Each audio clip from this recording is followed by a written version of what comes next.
All right, now, everybody. Quiet, listen to me. We're going to start a show. Now, some of you people have been with me before. You know it's going to be a tough grind, but we're going to have a show.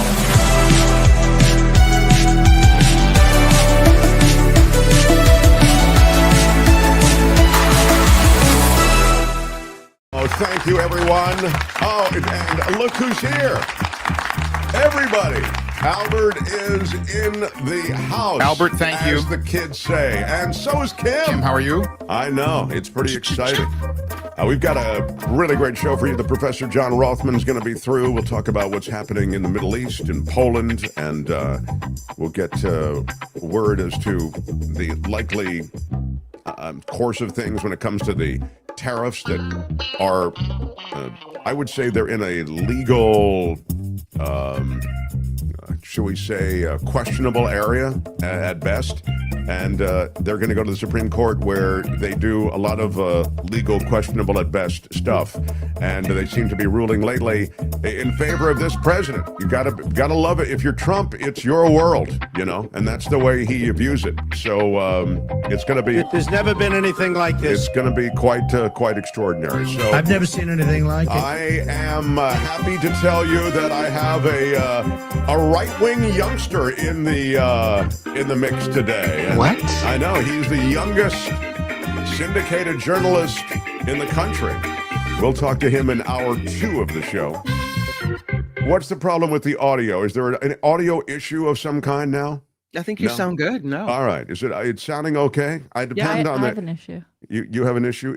We'll try them on now. They're too loud. Are they better now? Yeah, they're better now. Okay, that's right. I saw you take them off, and I figured that voice is Courtney. Everyone, Courtney is my other half, and she has designed this right now that I'm wearing. Born to Peacefully Resist. This shirt. Yep. Was designed by Courtney. I like it because it got this. It's a bright shirt. A bright, sunny shirt. Yeah, I really like it. So growing ever more important in messaging.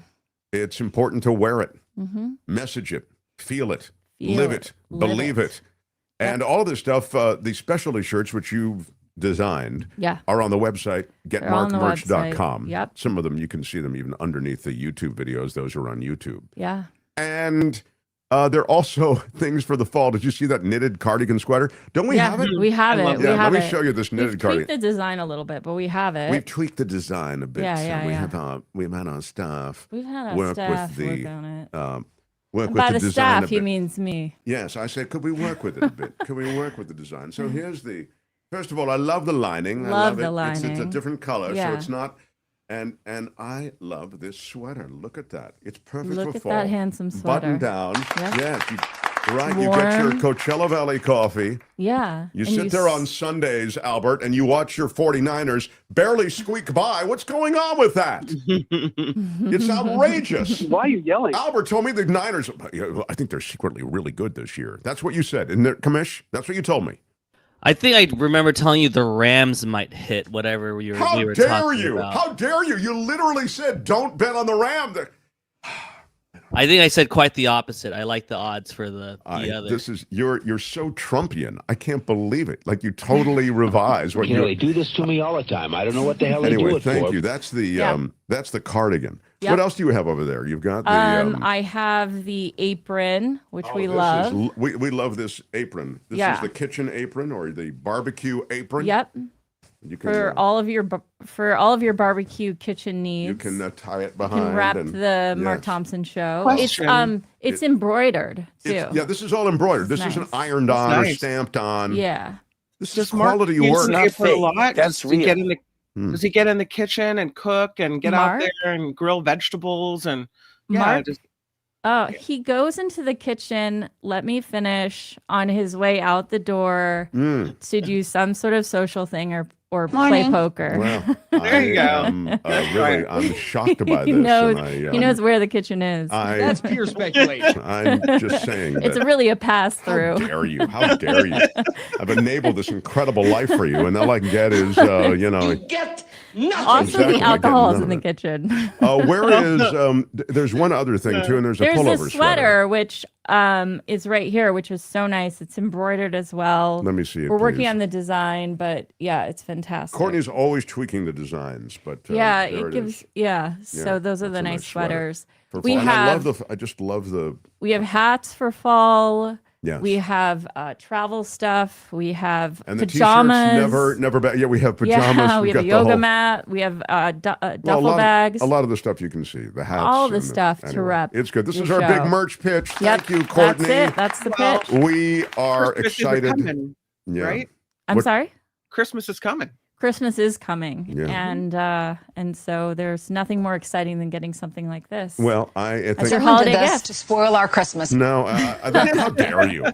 How dare you, Albert? This is a.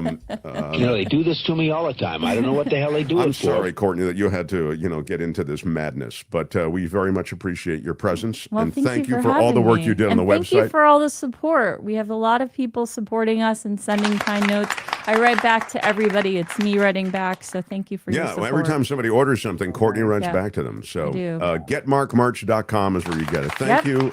Thank you. Courtney, you are wonderful, and just keep on being wonderful. So, the Mark Thompson Show. Yeah, I really do enjoy Courtney and her. She's, picked up the mantle. She's picked up the challenge, right?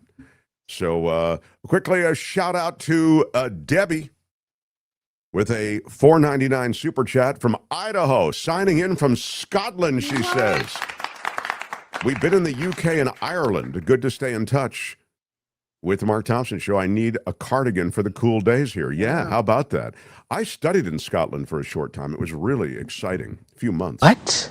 Yeah, exactly. Cool. Well, one of the things is that during the summer months, the sun doesn't go down until 11 at night. Oh. And so it's a wild thing to be, when you're a college student, you're coming out of a bar or you're in a bar and it's still light out. Be willing to bet my lunch that there's alcohol involved. I didn't mean to go right to the bar, but that's sort of when you're a college kid, you get done with your studies, that's where you end up. So, were you at the University of Edinburgh? I was I visited Edinburgh. I was at Stirling University. Oh. Stirling. In fact, if you look it up, somebody did something there recently that was in the last few years. Somebody, can't recall what it was, but I thought it was quite interesting and coincidental that it showed up in the news, having been there. But it's a beautiful place. I mean, it's just, they get all that rain, so everything's green and gorgeous, and during the summer months particularly. So anyway, that's I don't have a great Scotland story, but it's nice that she's in Scotland, and that's cool. Yeah, so there you have it. I do want to... The Mark Thompson Show. I do want to give a shout out to a lot of you who have joined and supported on PayPal. I'll do that in hour 2. Also in hour 2, we have this 17-year-old right-wing pundit, I'll call him. He's a journalist. He's a columnist, might be a better opinion writer. He's been written up. His stuff has appeared in the Wall Street Journal, and he's an accomplished guy. We recorded it yesterday afternoon, and it was interesting. I mean, I have my lament, which is that, sometimes I get caught in the weeds on things, and I felt like, we wrestled around on facts and we wrestled around on statistics, and maybe we did a little too much of that. But you get a little sense of how, particularly when you get something like climate change, where we discussed that for a moment. We discussed the, man-made aspects of cooking the planet, and you just kind of see the right-wing talking point come forward. That was my sense of it. Like, we need to study it more. I'd be into studying it more. It's like, you're going to study it more, and I don't know how much more studying you need on this issue. But it's hard because when you have someone that's 17 years old, this is a 17-year-old kid, and they're excited to talk about politics, you want to encourage that and inspire it. So it's hard to kind of, have a debate with someone like that. You know what I mean? In fact, I'll tell you, just before we'll get to it in hour 2, as I say, I kind of felt like at one point I might have been leaning in too hard on him, and I felt, you need to just kick back. And then when I kicked back, he just kind of owned me. It was very funny. It reminded me. He's 17. What are you supposed to do? Go after him? No, Well, it reminded me of that, the story I've told, particularly KGO listeners, because this show came from a radio show in San Francisco called KGO. They're a big radio station, and they went away, and we brought the show to YouTube. Anyway, the story I told was, because it happened in San Francisco, was playing tennis with Tony Bennett. Yeah. The singer. And I won't tell you the whole story, but just to kind of cut to the chase, essentially, Tony Bennett and I end up on the tennis court, and there's a big crowd there at the tennis club, and I start bombing the serve in, and I start crushing his serve, and I start really owning Tony Bennett. And I thought, this looks horrible, dude. I mean, Tony Bennett's much older than you are, and you're just, like laying waste to him here in front of this crowd, and he's a beloved figure. In fact, you, Mark, love him. So I backed off, and then he crushed me. It was incredible. I realized I didn't have that kind of volume control on my game where I could just turn it up and turn it down. So I felt a little bit like that when I talked to the 17-year-old. I wanted to, give him a real healthy move from one thing to the next. And then I found when I kicked back, he sort of, came after me, and which was great. I mean, so we'll play the whole thing for you in hour 2. Let's get to some news related to, I've got, of course, tariffs. We'll talk about what's happening with ICE roundups, but Epstein, I think, will lead us off, only because there are revelations that the Trump administration, in the form of Karoline Leavitt, for example, as White House spokesperson, and Trump himself, is skating away from. So, The Mark Thompson Show. The deal with the latest with this Epstein thing is that the much contested birthday note has finally been seen. You'll remember that Donald Trump said, this is a total fake, this is a total hoax, and there's nothing to it. Then he looked at it and said, this isn't even my signature. I don't know who signed this. Of course, Isn't the that signature. interesting? The signature. Once they realize it is real and there is an original document, now they can't say that it doesn't exist anymore. Remember, JD Vance came out and said, "Oh, this is not even something that's real."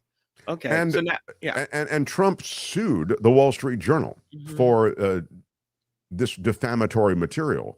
So one reason I made this point on the show before, that you knew that Donald Trump wasn't going to actually go through with a lawsuit against the Wall Street Journal, had nothing to do with the fact that Rupert Murdoch owns the Wall Street Journal, whatever. It had to do with the fact that when there is a court case and you're actually determining in a civil lawsuit what damages might be and whether or not this is real and, its provenance, where it came from, you need access to material. You can subpoena material. And so that would mean subpoenaing a bunch of other material that would be equally incriminating to Donald Trump. So he doesn't really want the case to go through, but it's a classic Trump move. I'm going to sue the Wall Street Journal for billions. And the Wall Street Journal then produced the actual material. But the real material that ends up in the public's hands was produced by a subpoena that Congress had. And then the Democrats released it to, in essence, demonstrate the fact that this is a real thing. And the president was very much a part of Epstein's world. Go ahead, Albert. Major developments in Trump's growing Epstein scandal. Lawyers for the Epstein estate submitted the convicted sex offender's so-called birthday book to members of the House Oversight Committee. Those documents were released by the committee just minutes ago. This afternoon, Democrats on the panel have posted what appears to be Trump's lewd birthday letter to Epstein, originally reported by the Wall Street Journal this July. It has not been obtained by NBC News. The letter features an imagined conversation between Trump and Epstein in which Trump tells him, "May every day be another wonderful secret." Before the letter's publication, Trump insisted it never existed, even sued the Wall Street Journal for billions of dollars. And yet, the White House is doubling down, with Press Secretary Karoline Leavitt insisting Trump neither drew nor signed the picture, adding that Trump would still pursue his defamation suit against the Wall Street Journal. But this letter, it is just one part of a bigger picture. Donald Trump's Epstein woes, they are not going away. No, they're Joining us not. now, And former so President we of NARAM. get to the realities of the next moves. One of the next moves is that there will be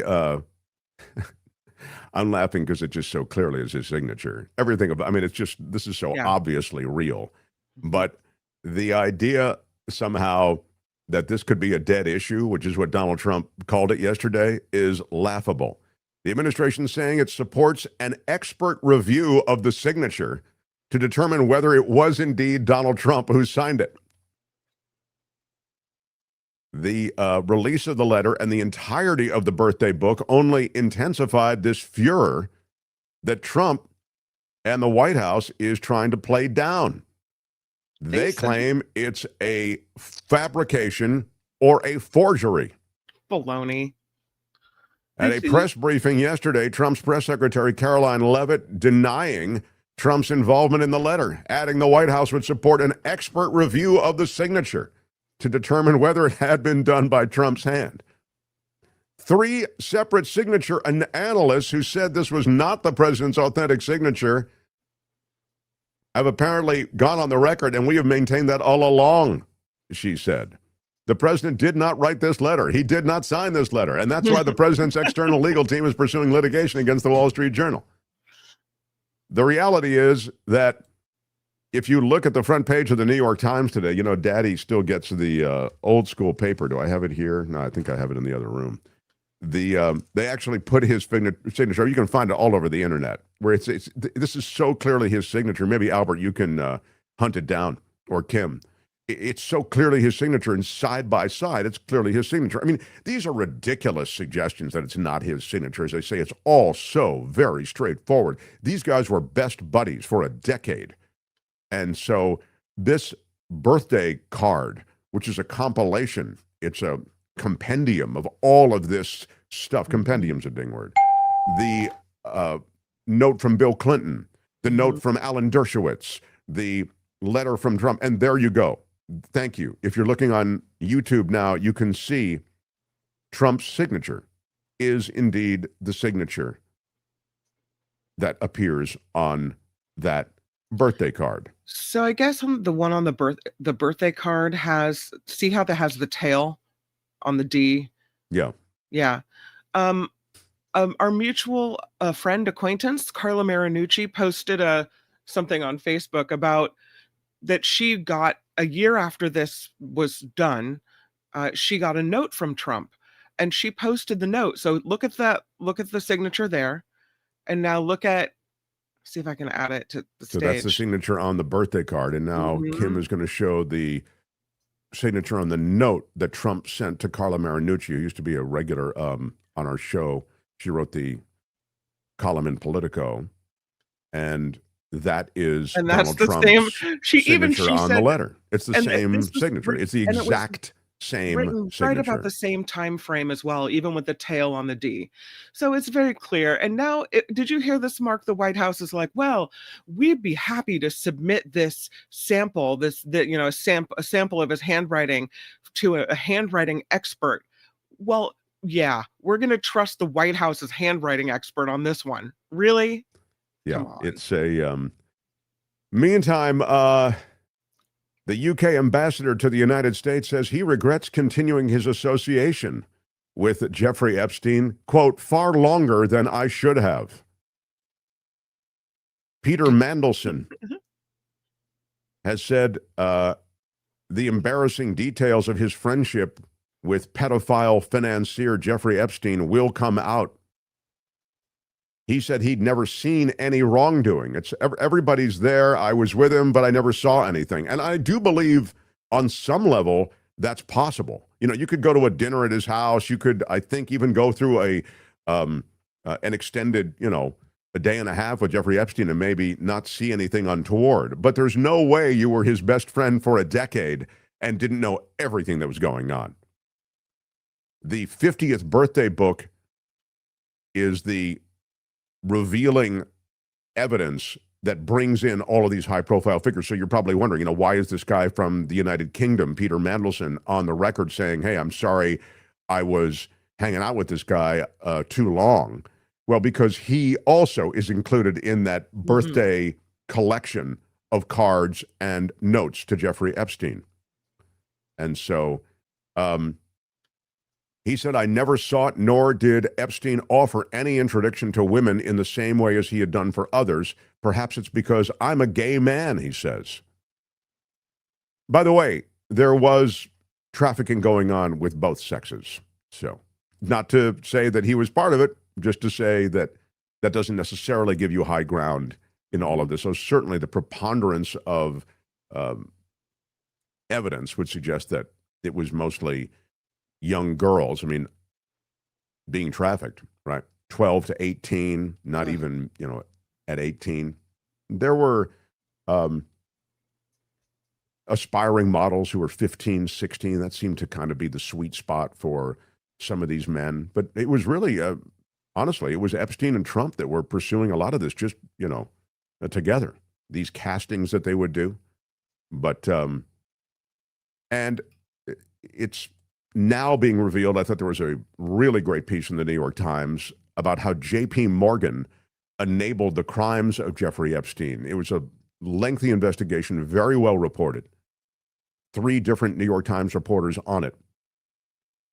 America's leading bank spending years supporting and profiting from the notorious sex offender, ignoring red flags, suspicious activity, and even executives who expressed concern.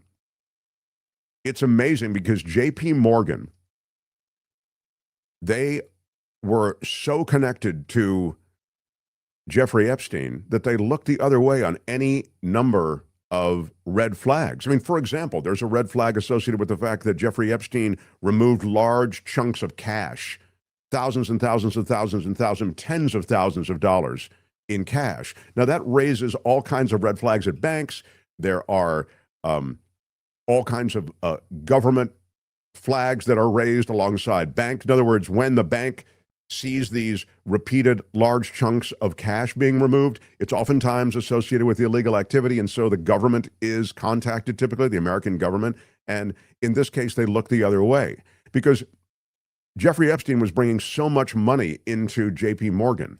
They were making so much money off of the hundreds of millions of dollars he would bring in, and he'd also bring it in through other clients of Epstein's, that the bank had a tremendous incentive in just leaving it alone. He had been a treasured customer of J.P. Morgan, it's noticed there. It's noted that his accounts were brimming with more than $200 million, generated millions of dollars in revenue for the bank, landing him atop an internal list of major moneymakers. He helped J.P. Morgan orchestrate an important acquisition. He introduced executives to men who would become lucrative clients, like the Google co-founder, Sergey Brin, to global leaders like Prime Minister Benjamin Netanyahu of Israel.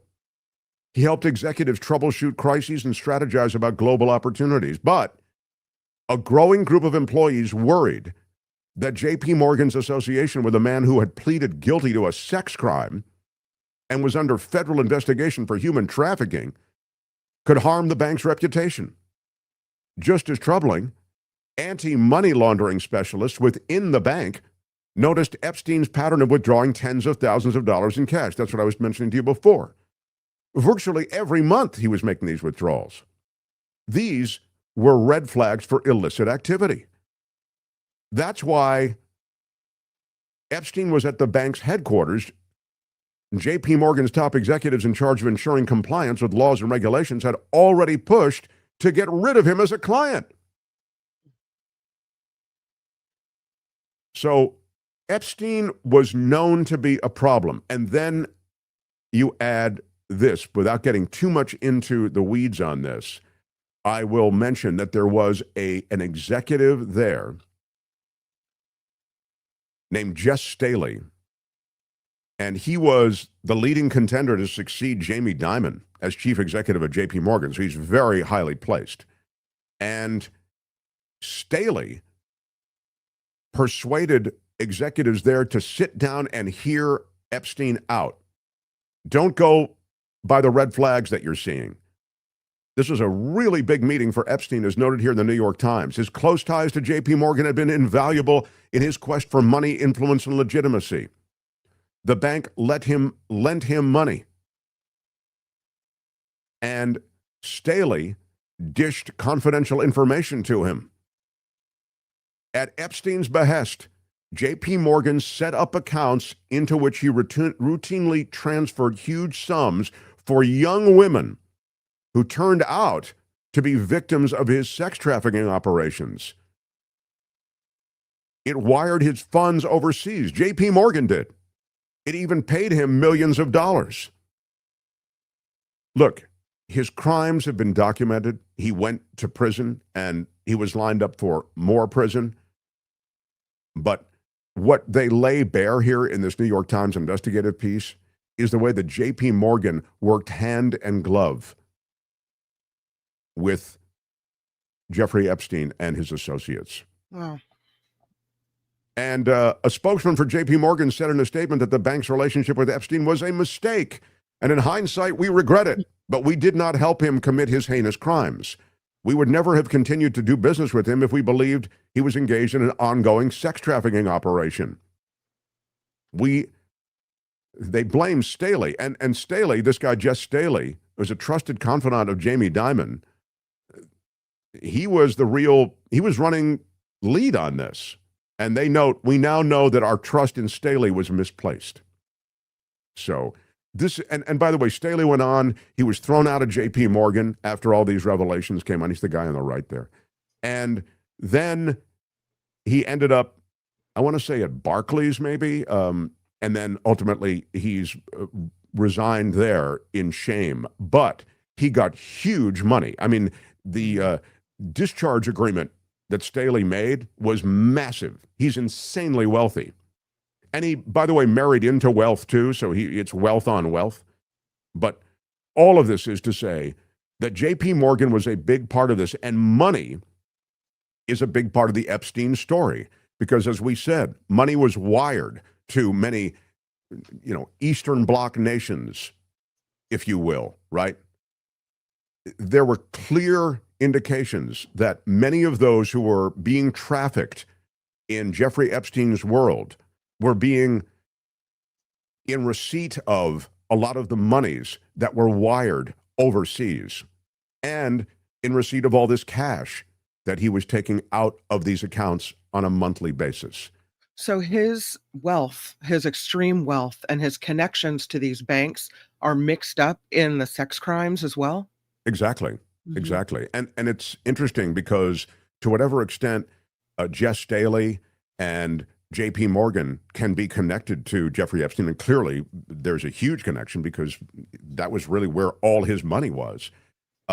They've been allowed to skate. I mean, I mentioned Staley because once these revelations come forward, he's then cast aside and cast out, and he ends up really being cast out of the banking world after he lands in a place for a short time after that.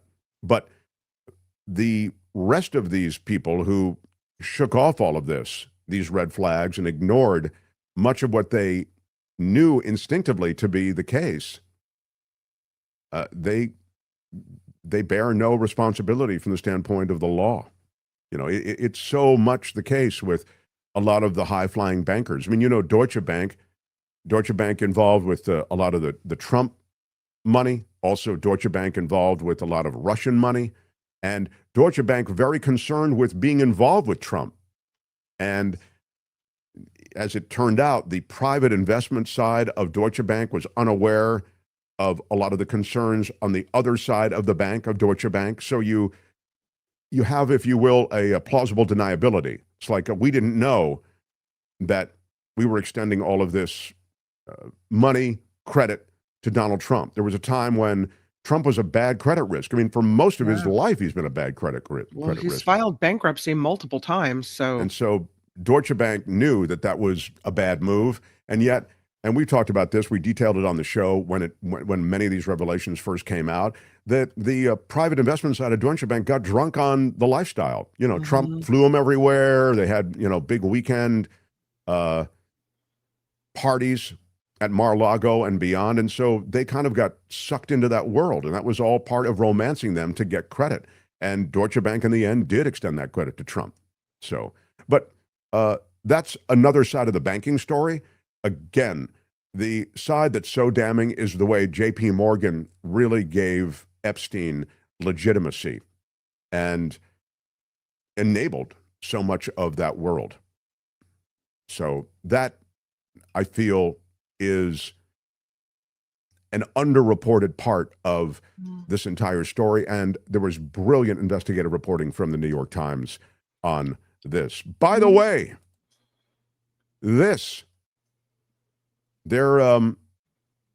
I guess Russell Brand is involved in something, right, Kim? He is, yeah.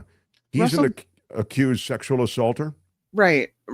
He is an accused sexual assaulter. And now one of the folks at Trump and Company, the one actually we had the pardon attorney, the previous pardon attorney on the Mark Thompson show not too long ago. Liz Oyer, yeah. And her replacement decided it was a good idea to pal around and mug for the camera, taking a picture with Russell Brand. And I think it's just, and now he's being called out for it, but it's just another, I don't know, moment where you look at these people and they're either clueless or they just really don't care that they're basically celebrating someone who is, again, accused of serial sexual assault.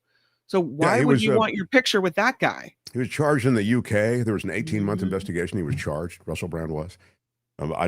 He pleaded not guilty, but he's become this interesting sort of, I suppose, right-wing pundit, right? He's his politics are kind of, I think they're kind of right-wing. I haven't watched a lot of them, but I know he's become a lightning rod of sorts. But anyway, yeah, I mean, putting a picture of yourself and Russell Brand up there on your social media, that strikes me as once again, something that should have been thought out in a bigger way from the new pardon attorney at the Fed. But as we know, they don't spend as much time on those pardons as Liz Oyer and the rest of them did to really examine the ramifications of a pardon, the worthiness and eligibility of a pardon. That was stuff that Liz did.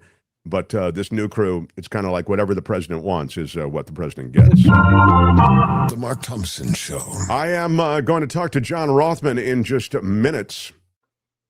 And we'll get into the takeover of another American city by ICE. It's planned in Chicago. They're going to lean in again in Los Angeles. And Washington, D.C. still has the National Guard there. Albert, you have that National Guard video. There's a National Guard stationed outside of Union Station, and this is to give you a sense that I always talk about the theater and the way that the military, and I think it's offensive. I mean, these people who serve in the American military do so at great personal peril. Oftentimes, they volunteer to go to theaters of war, but this is where they are. They're out in front of Union Station. They're just standing there with these, they call them MRAPs, these vehicles. And go ahead, Albert. Let's hear a little audio. This is the pedestal, just so that when people come out of Union Station, they'll see these soldiers and the MRAPs. This is using our military as political theater. These are exhibits for people to look at. This is political theater. And so I tell you what we're going to do. Yeah, so anyway, that's all I need to see. But what I note and repeatedly note is, of course, that's true. They are political props. They've been political props to Donald Trump since the first Trump administration when they were sent to the southern border to take care of the caravan. You remember, the tattered crew of people who were coming up around Christmas time, and now they're still props, but they're dangerous props at that. And that meaning they're put into situations that they're not particularly trained to handle. I mean, they now have them involved in law enforcement and going into American cities. This is not typically where you'll find the American military. Obviously, if cities are overrun, there have been situations in Los Angeles in the 90s following the Rodney King trial where you really needed, and there was a call for from the mayor and the governor, National Guard troops to move in, to restore order, to maintain order. And that's not the case now in America's cities. So we'll get into some of that when I talk to Rothman. And I guess I should talk to Rothman right around now. Let's do it. Yeah. The Mark Thompson Show. Smash the like button if you would. It helps us in the YouTube universe when you smash it like a boss and let us know with a thumbs up. Candace Worthman, thank you for a $10 super sticker. Love those super stickers and super chats. Love it. Candace Worthman is an OG of our show. Really appreciate the support. Got a really cool letter or email of support, and I'll get to that after I talk to Rothman. I don't want to make him wait any longer. He's our former colleague from KGO Radio. He's a lecturer, presidential historian. He's the great John Rothman. Sir, thank you, as always, for being here. Sure. I want to talk first about what is happening overseas.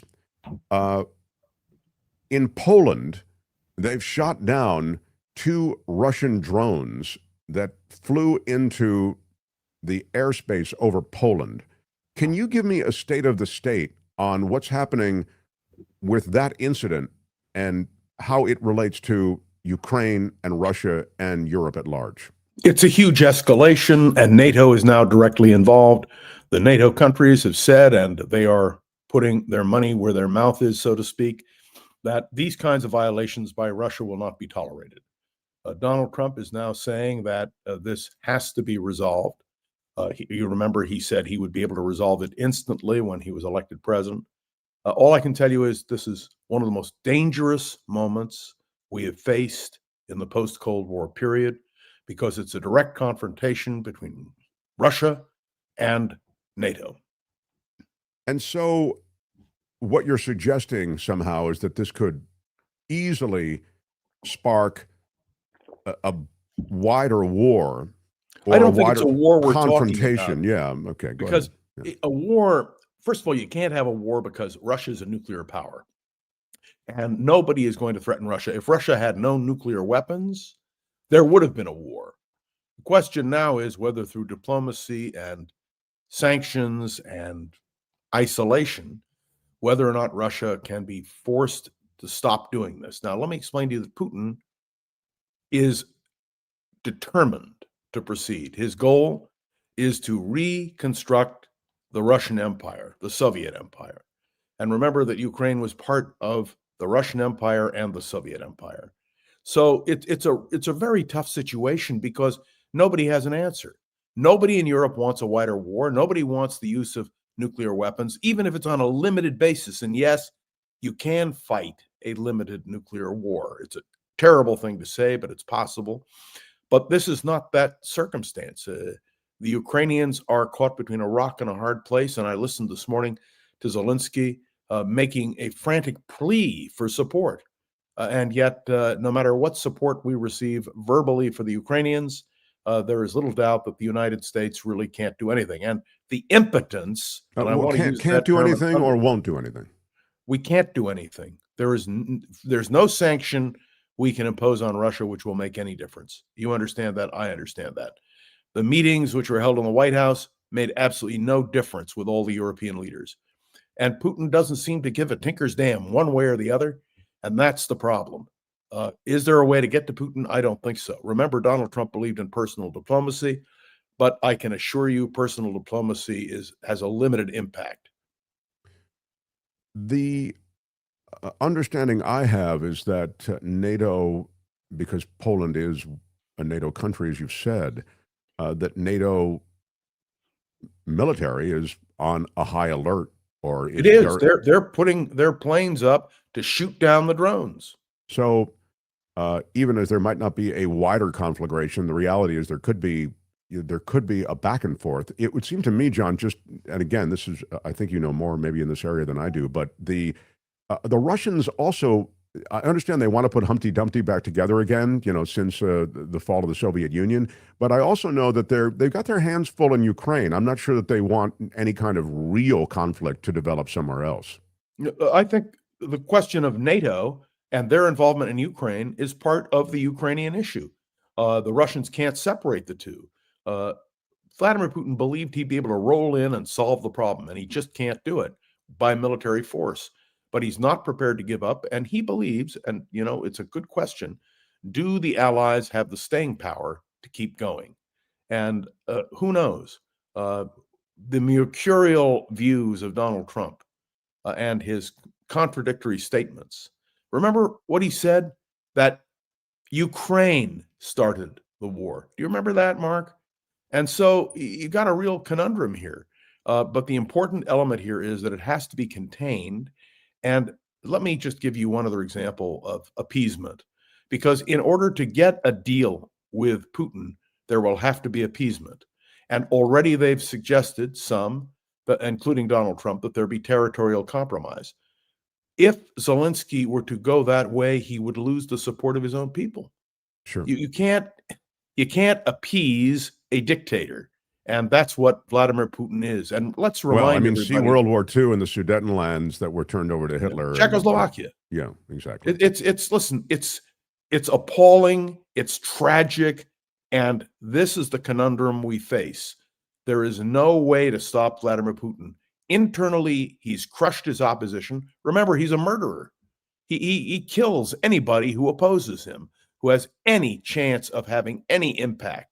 And as long as that circumstance continues, we're in trouble. It's a long way from the days when there was a Soviet Politburo, which could overthrow Nikita Khrushchev as they did in October of '64, or even the attempt to overthrow Gorbachev.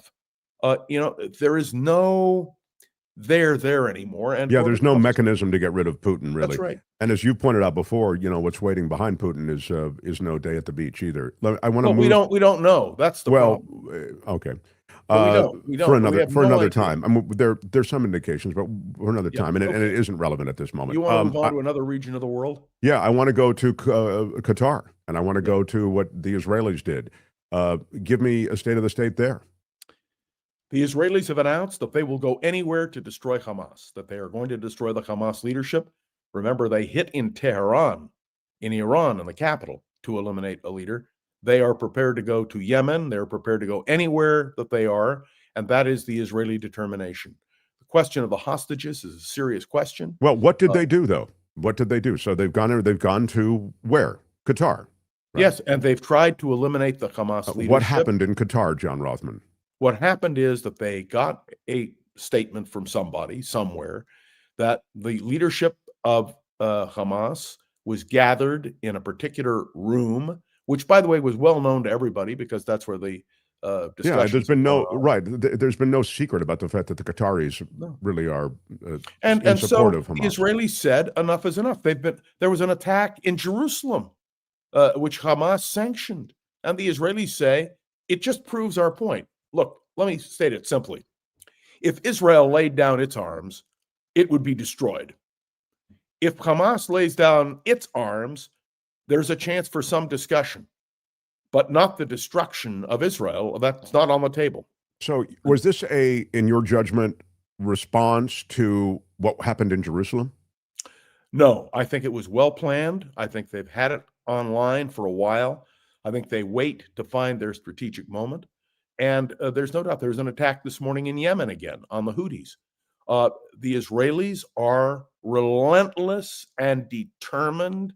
And as was pointed out by an Israeli official this morning, it doesn't matter how long it takes. Remember, after the Munich massacre, the Munich Olympics, it took the Israelis some years before they hit every single person involved in the attack at the Munich Olympics.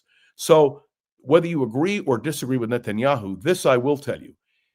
I don't think it would matter who the prime minister of Israel was. The prime minister of Israel is determined, whoever that may be, to protect the Israeli population. What is tragic in all of this is that many people blame Israel for many things. But just remember, October the 7th was what Hamas struck. And did the world react? Did the world demand the release of the hostages? Did the world say to Israel, we will help you in this hour of need? And the answer is no. And so the Israelis have said, okay, we'll do it our way. You may like it, you may not like it, but we are a sovereign country. I always remember the words of Menachem Begin, who I would remind you won the Nobel Peace Prize. He said to Ronald Reagan, we are not a vassal state, we are not a banana republic. And so I think the Israelis are going to do whatever they have to do to survive. By the way, whether you agree or disagree with Israeli policy, whether you agree or disagree with Benjamin Netanyahu, the determination of Israel to survive is clear, and they're not going to roll over and play dead. There will be no appeasement, if you will, when it comes to the Israelis. When you say whether you agree or not, it should be noted that there are many within Israel. There were 400,000 people in the streets who disagreed with the policy in Gaza, John, which is a humanitarian disaster. And I've pointed that out to you. Israel is a vital, vibrant democracy, but I will there's a lot of pushback against Netanyahu from within Israel. I mean, Yes. Israel, when we talk about Israel, I think you have to keep in mind, and it's worth reminding people that this is not a monolithic kind of situation from the standpoint of public sentiment. This just is, like the United States and Donald Trump. Right. It's exactly completely analogous. That's what democracy is, which I hasten to point out you don't have in Russia. Now to the tariffs, away from the Middle East, and now to the tariffs. The Supreme Court will pick up. They said they're going to pick up in short order the legality of the tariffs imposed by Donald Trump. In my judgment, they were imposed in this, chaotic fashion that no one could explain, including his own economics team. It seemed like a system of patronage he was setting up, assigning a tariff to various countries, and then they come on bended knee. They offer literally all kinds of treasure to him and to the U.S. in order to get concessions and to get a deal. So look what he's doing in Brazil. It has to do with his personal animosity to the president of Brazil, who I'm not going to defend, but should a president have that power? That's what the Supreme Court is going to decide. They've decided to fast track it. They're going to hear the case in October. But here's the thing. Will the Supreme Court knock out the tariffs? Will the Supreme Court say to Donald Trump, you've exceeded your executive authority? I believe constitutionally, if you follow the Constitution, it is only the Congress that can impose tariffs. But clearly, the Supreme Court is giving Donald Trump greater leeway in terms of his power.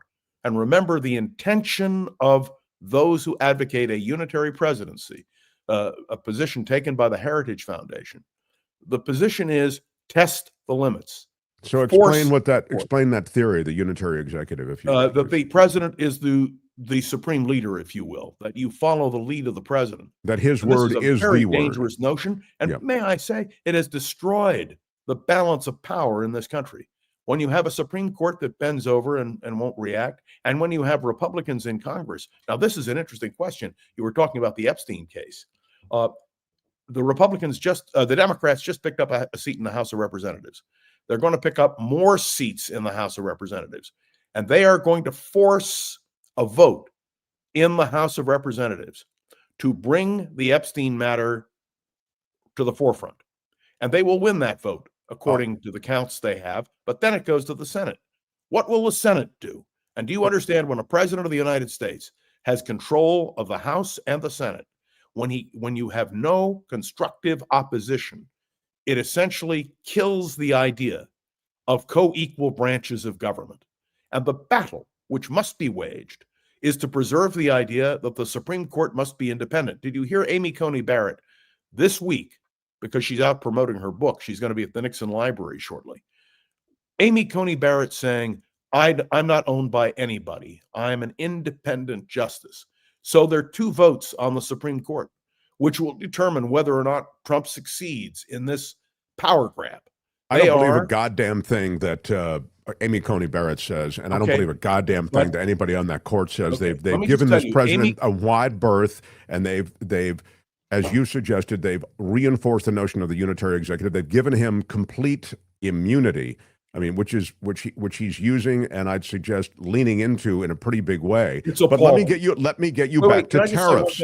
Let me get you back to tariffs and away from Epstein and on to Amy Coney Barrett. You're driving me crazy, John Rothman. Why are you yelling? Let me get you back to tariffs, sir. Yeah. Do you believe? I understand in the Constitution, constitutionally, the tariffs are in the clear hands of Congress. Congress abdicated its role, as you suggested. The GOP pulled back. They gave Donald Trump all of this room to impose these tariffs. My question is, now it goes to the court. Will the Supreme Court, his concierge Supreme Court, underscore the unitary executive theory that you have articulated here very well, or will they follow the constitutionality, which clearly requires that tariffs be imposed by Congress? It depends on Amy Coney Barrett and Chief Justice Roberts. Those are the swing votes on the court. In other words, I can tell you that Donald Trump has 4 votes in his pocket. The question is, will those 2 swing over, which would make it a 5-4 vote? And then let me point out that the White House has indicated they don't really care what the Supreme Court says, that the president is going to continue this policy. And I can tell you it is completely the playbook of the Heritage Foundation and the Project 2025, which was to push the limits of executive power. It's appalling to me. I have to tell you, I know you and I have argued over this in the past. And I hate to say that if the court and the Congress rolls over, you will have been right, that the system will no longer work. Remember the words of Mark Thompson, John Rothman. Think very little of people, and you will seldom be surprised. Well, that's the difference between us. Go ahead. Now, let me ask you about the attack that Donald Trump has made on the Fed.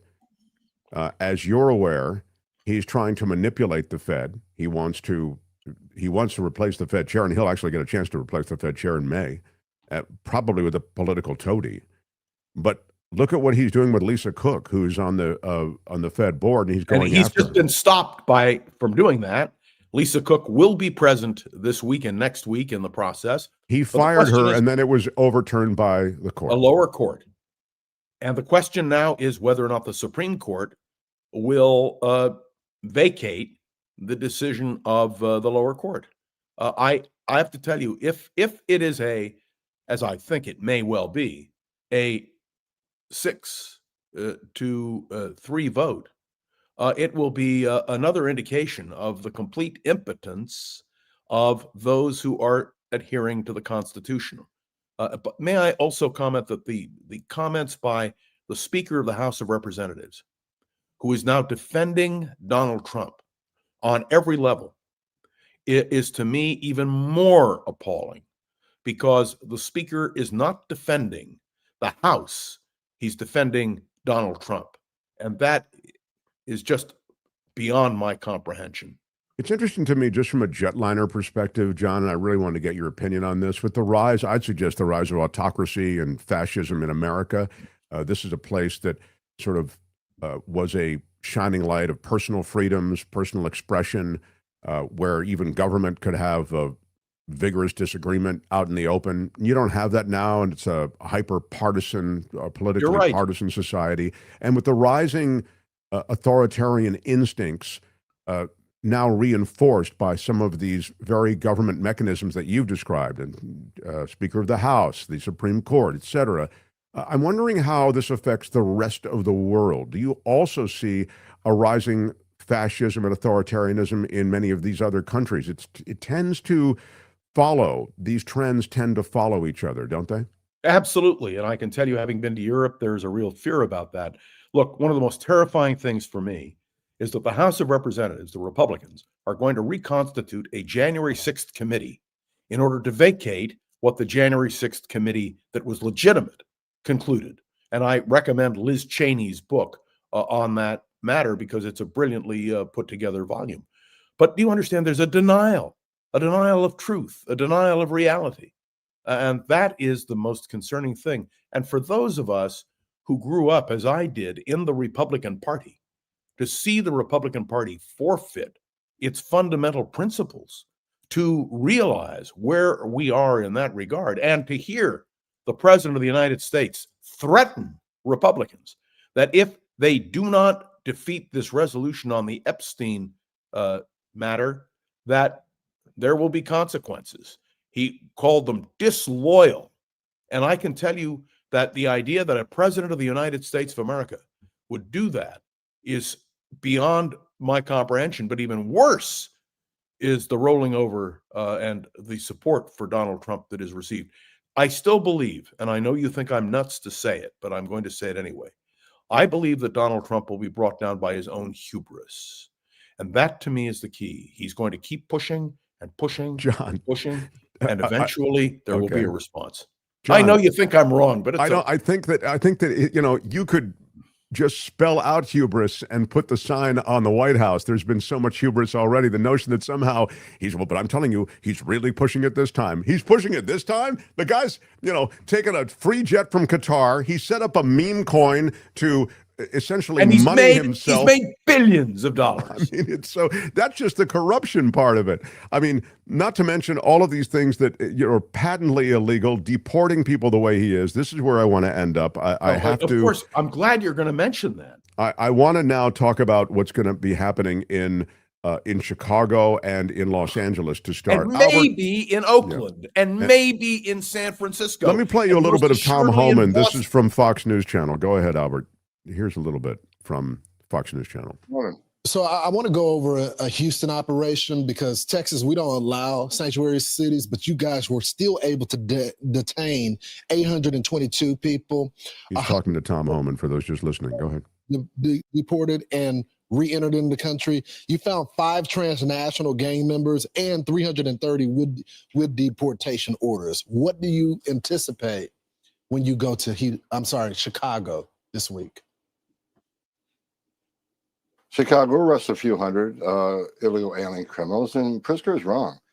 He says that he doesn't understand that these illegal aliens that he thinks are citizens and paying taxes. They cheated the system.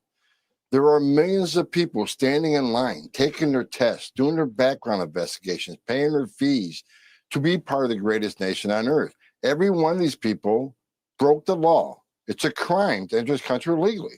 And we can't reward illegal behavior. So even though we're focusing the priority, President Trump has prioritized public safety threats and national security threats. In a sanctuary city like Chicago, where they force us into the community to find the criminal because they won't give us access to the jail, like Cook County Jail, we're going to find the criminal in the neighborhood. We have to go to the neighborhood to find them, and we're going to find others. Others aren't criminals, but they're illegal aliens, and they're going to go too. So if Governor Pritzker wants less, what he calls collateral arrest, then let us in the damn jail so we can arrest the criminal in the safety and security of a jail rather than release a public safety threat back into the public, which is just dumb. Do you remember, Mark, you remember Abe Ribicoff in 1968 at the Democratic Convention talking about fascism in the streets of Chicago? And I remember that, but I also want to say this: racial profiling. The fact that only 3 dissenters, the 3 liberals on the court, said that this racial profiling that is now being allowed by the United States Supreme Court. I commend to you, I'm not going to tell you to pull up a clip. I've learned my lesson. But Justice Sotomayor gave an interview in which she talked about this. And she says, this is un-American. This is wrong. And I can tell you that racial profiling, which the Supreme Court is now permitting against Hispanics, and that's who they're labeling, is appalling. And look, even what happened with the Hyundai factory in Georgia, where 300 or 400 South Koreans, and now the South Korean government's sending a plane to get them and bring them home. Do you understand what? So that was a massive screw up on the part of this government and ICE. But I want to stay in Chicago for a moment. Okay, Just because I think what Holman's talking about is a despicable strategy that they have, which is to grab all of these people with the widest net you can possibly cast. And then they will parade around the fact that they got 4 MS-13 people. I don't even know if that's true. I mean, these numbers, you heard 3. I saw later in the interview, he points to 4 that were picked up in an operation that picked up hundreds and hundreds of people. So you're telling me in hundreds and hundreds of people, in fact, he referenced thousands, you've picked up 4. I'll give you 10, because maybe there are 3 from the other place. So that's 7. 10 who are gang members. Okay, I don't think the disruption and the aggressive strategies that are being pursued by ICE justify that. And you're picking up a lot of innocent people. I mean, if you talk to those who oppose the death penalty, they'll tell you, I oppose it because I don't want one innocent person executed by accident. And what you're doing here is you're picking up so many people that you have, and we've already seen it. You picked up a huge percentage of people who actually have some business in this country. Some of them are here legally completely, and none of them, and this is the part where I thought he was completely wrong on this, are taking the place in line of those who are waiting to get visas and citizenship here. None of those people are in that line. Now, you may have an issue with that, and a maybe legitimate issue about the border. The border has been sealed off. But the way in which these guys, you saw it there, are taking down somebody and making an arrest in Chicago? Did you see the way they had 5 guys taking down one person? It looked like a Sunday afternoon a game of tackle NFL football. It's absolutely unacceptable. There's so much a show of force here, John. To me, it strikes me as they're just manifesting a theater. The problem is there is a real cost being paid by so many families that have contributed so much through the decades. And yes, some way has to be worked out to broaden the program by which so many of these immigrants work and produce a real positive in the economy. Mark, all I can tell you is the fact that the Supreme Court of the United States, by a vote of 6-3, is giving license to this kind of policy. To racial profiling. Exactly. And racial profiling is something we must resist with every fiber of our being. And let me explain to you that they're also going after sanctuary cities, that both Oakland and San Francisco are sanctuary cities. And I'm using those two as the example because there were people killed in Oakland this last weekend, and there were people killed in San Francisco this last weekend. And if the administration's logic is clear, we could see National Guard troops here in San Francisco and in Oakland. And I want to just say that Daniel Lurie, the mayor of San Francisco, has kept a very low profile. He has been very careful in his criticism of Donald Trump. And as I pointed out to you, I think in the past, with good reason. But eventually, Daniel Lurie is really going to have to do what Barbara Lee is doing and standing up and just saying no.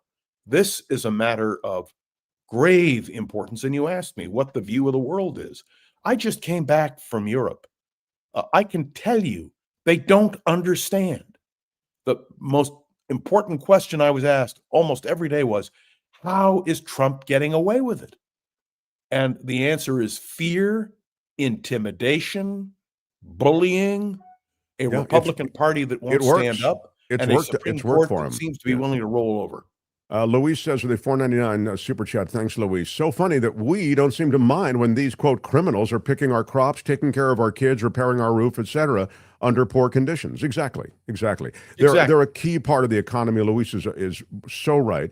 And Champagne Wishes, who kind of represents the other side. Mark, if you went to live in France for 30 years, would you become a French citizen before 30 years? No, I'm not saying they have to have citizenship, but I am saying they should be recognized for living a life here that contributes to the economy. They don't get the benefits of citizenship. That was Dwight Eisenhower, a Republican president.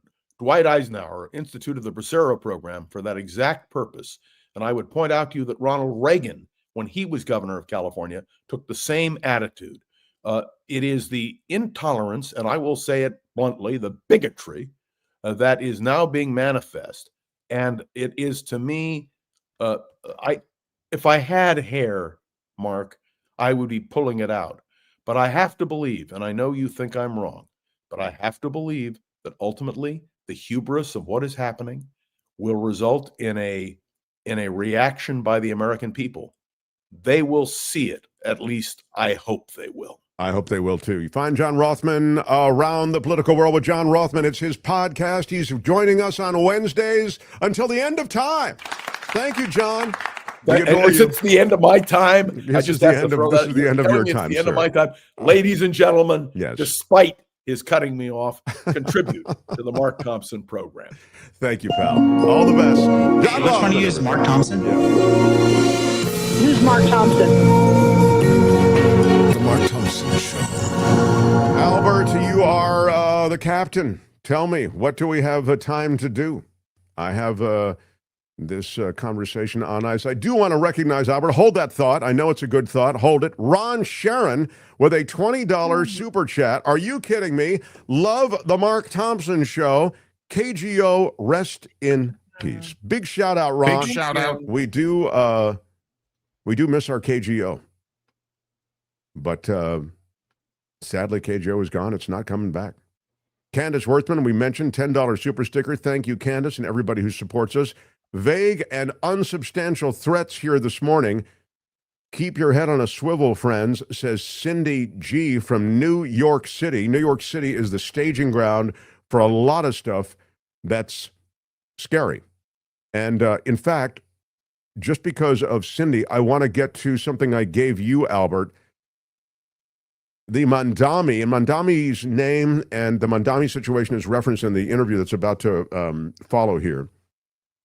Mandami was speaking, candidate for mayor, and he spoke quite well. You get a sense in this clip of how Mandami has gained popularity in New York City and why he's considered a real threat. Trump considers him a real threat, trying to derail his candidacy. He'd prefer to see Cuomo in there. Here is a little clip from Mandami this morning.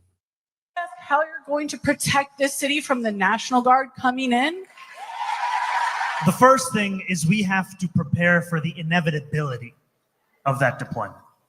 We cannot try and convince ourselves that because something is illegal, Donald Trump will not do it.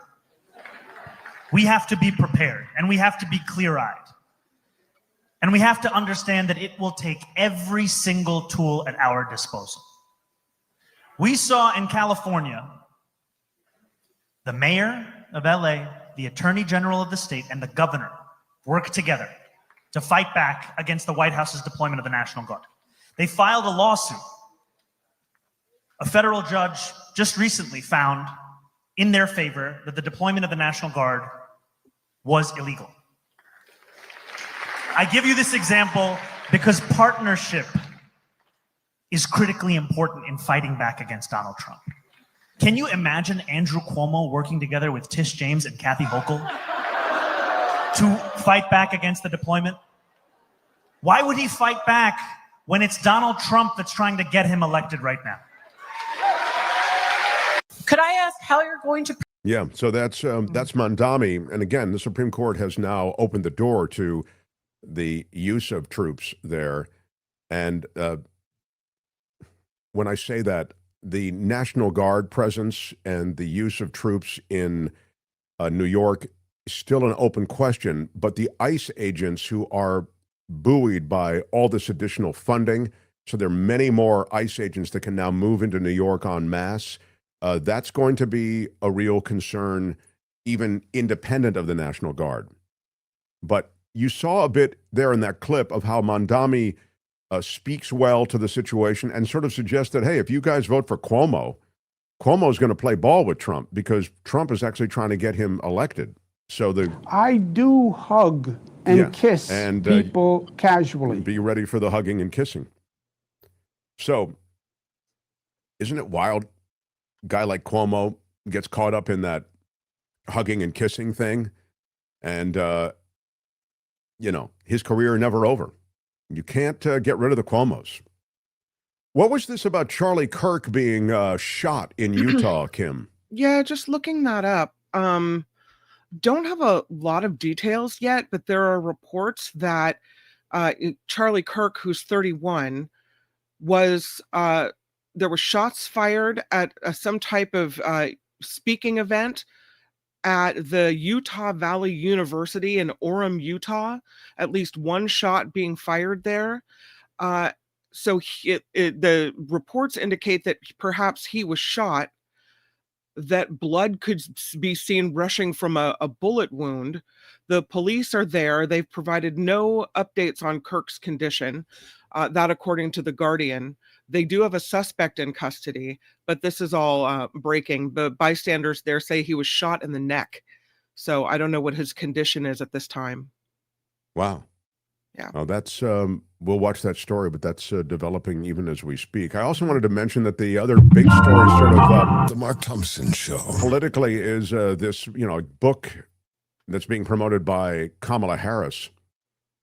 She, in the book, apparently suggests that this is one of those things where there's, I think, some truth to it and maybe not all truth to it. Let me just explain.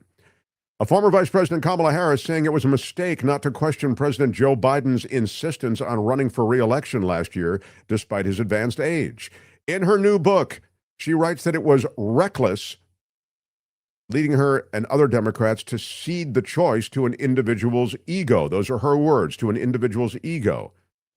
Ms. Harris, by the way, I agree with the ego part of it. I mean, I think all these guys who are president, they're a pretty healthy ego and aggressive drive gets you to the presidency. Mm-hmm. Ms. Harris's assertion places her alongside scores of other figures in the Democratic Party who, since President Trump took office, have publicly admitted that Mr. Biden's reelection effort at age 81 was a mistake. Long before Mr. Biden's disastrous debate performance against Mr. Trump in June of 2024, Democrats had privately questioned whether he should run again. And this is now from the book, quote, during all those months of growing panic, should I have told Joe to consider not running? Perhaps, she wrote in an excerpt from the book. But the American people had chosen him before in the same matchup. Maybe he was right to believe they would do so again. The former vice president described herself as, quote, in the worst position to make the case that he should drop out because she believed Biden would view such an entreaty as disloyal.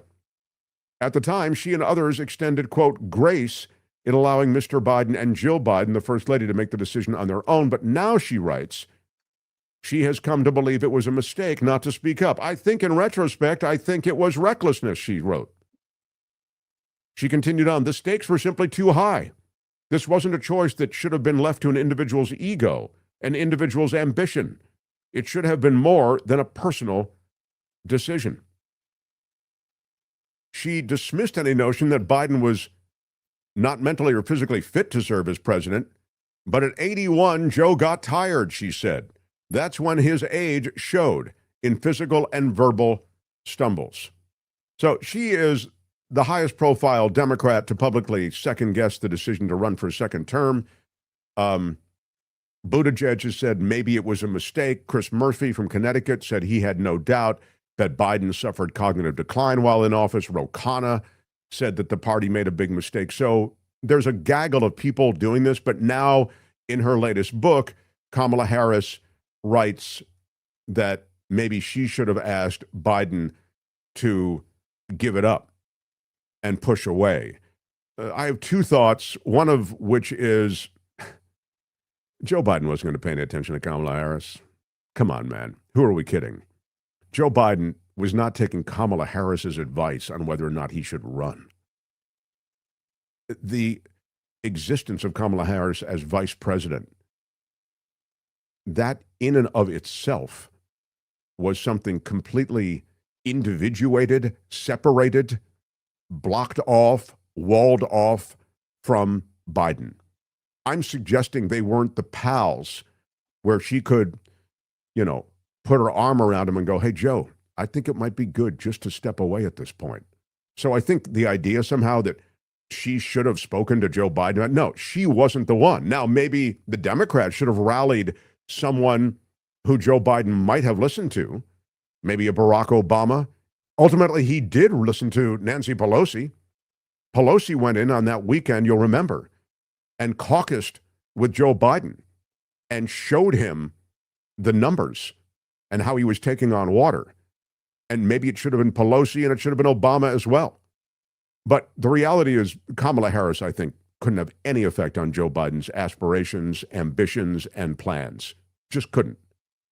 The other thing I would say is that I think Biden was a tough nut to crack. I think he felt, hey, I've done a lot with my presidency, and he just didn't see his own foibles. He didn't see his own shortcomings. D. Elliott says, I'm disappointed in Kamala. This just seems like a smear campaign and blames Biden. So disappointed. On some level, I think it's a big meh, like after the fact. Kamala Harris writes a book. Maybe some of it will be interesting, the stuff that relates to Biden and his political aspirations in a second term. It's probably starting and stopping with everything I just read you. What's that, Kim? I just wonder why did she feel the need to say all this right now? Yeah. What is the benefit to her to come out and say all these things? I don't think there is a benefit. Yeah. All right. I'm being told that we need to run this interview now, and so we will. Smash the like button like a boss. Smash it with your iron rod. And so glad everybody could be here. The youngest syndicated columnist in America joins us next. Mark Thompson Show. The Mark Thompson. The Mark Thompson Show. I'm excited, always excited to have another young person in this show. My gosh, this guy is legit young. Gregory Lyov is the youngest nationally syndicated columnist in the United States. Wow. I want whatever he's having. He serves as a columnist for Newsmax. He has been published in the Wall Street Journal, the New York Post, The Hill, Reason Magazine, dozens of other publications. He's peaking. Maybe he's peaking too early. Did he ever think of that? You got to pace yourself, Gregory Lyov. Welcome, Gregory Lyov, to the Mark Thompson Show, sir. Thank you so much. I'm a big fan of the show, so it means a lot to me. You are 17 years old, is that right? I am. Gosh, that's really, really cool.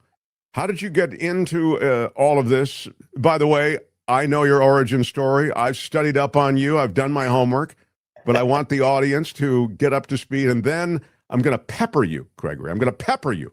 I'm going to speed bag you with questions about what's going on in America right now. But right now, your origin story, please, sir. Yeah, definitely. So for 16 years of my life, I had undiagnosed ADHD. And for me, that meant that I was a failing student. I couldn't read, I couldn't write.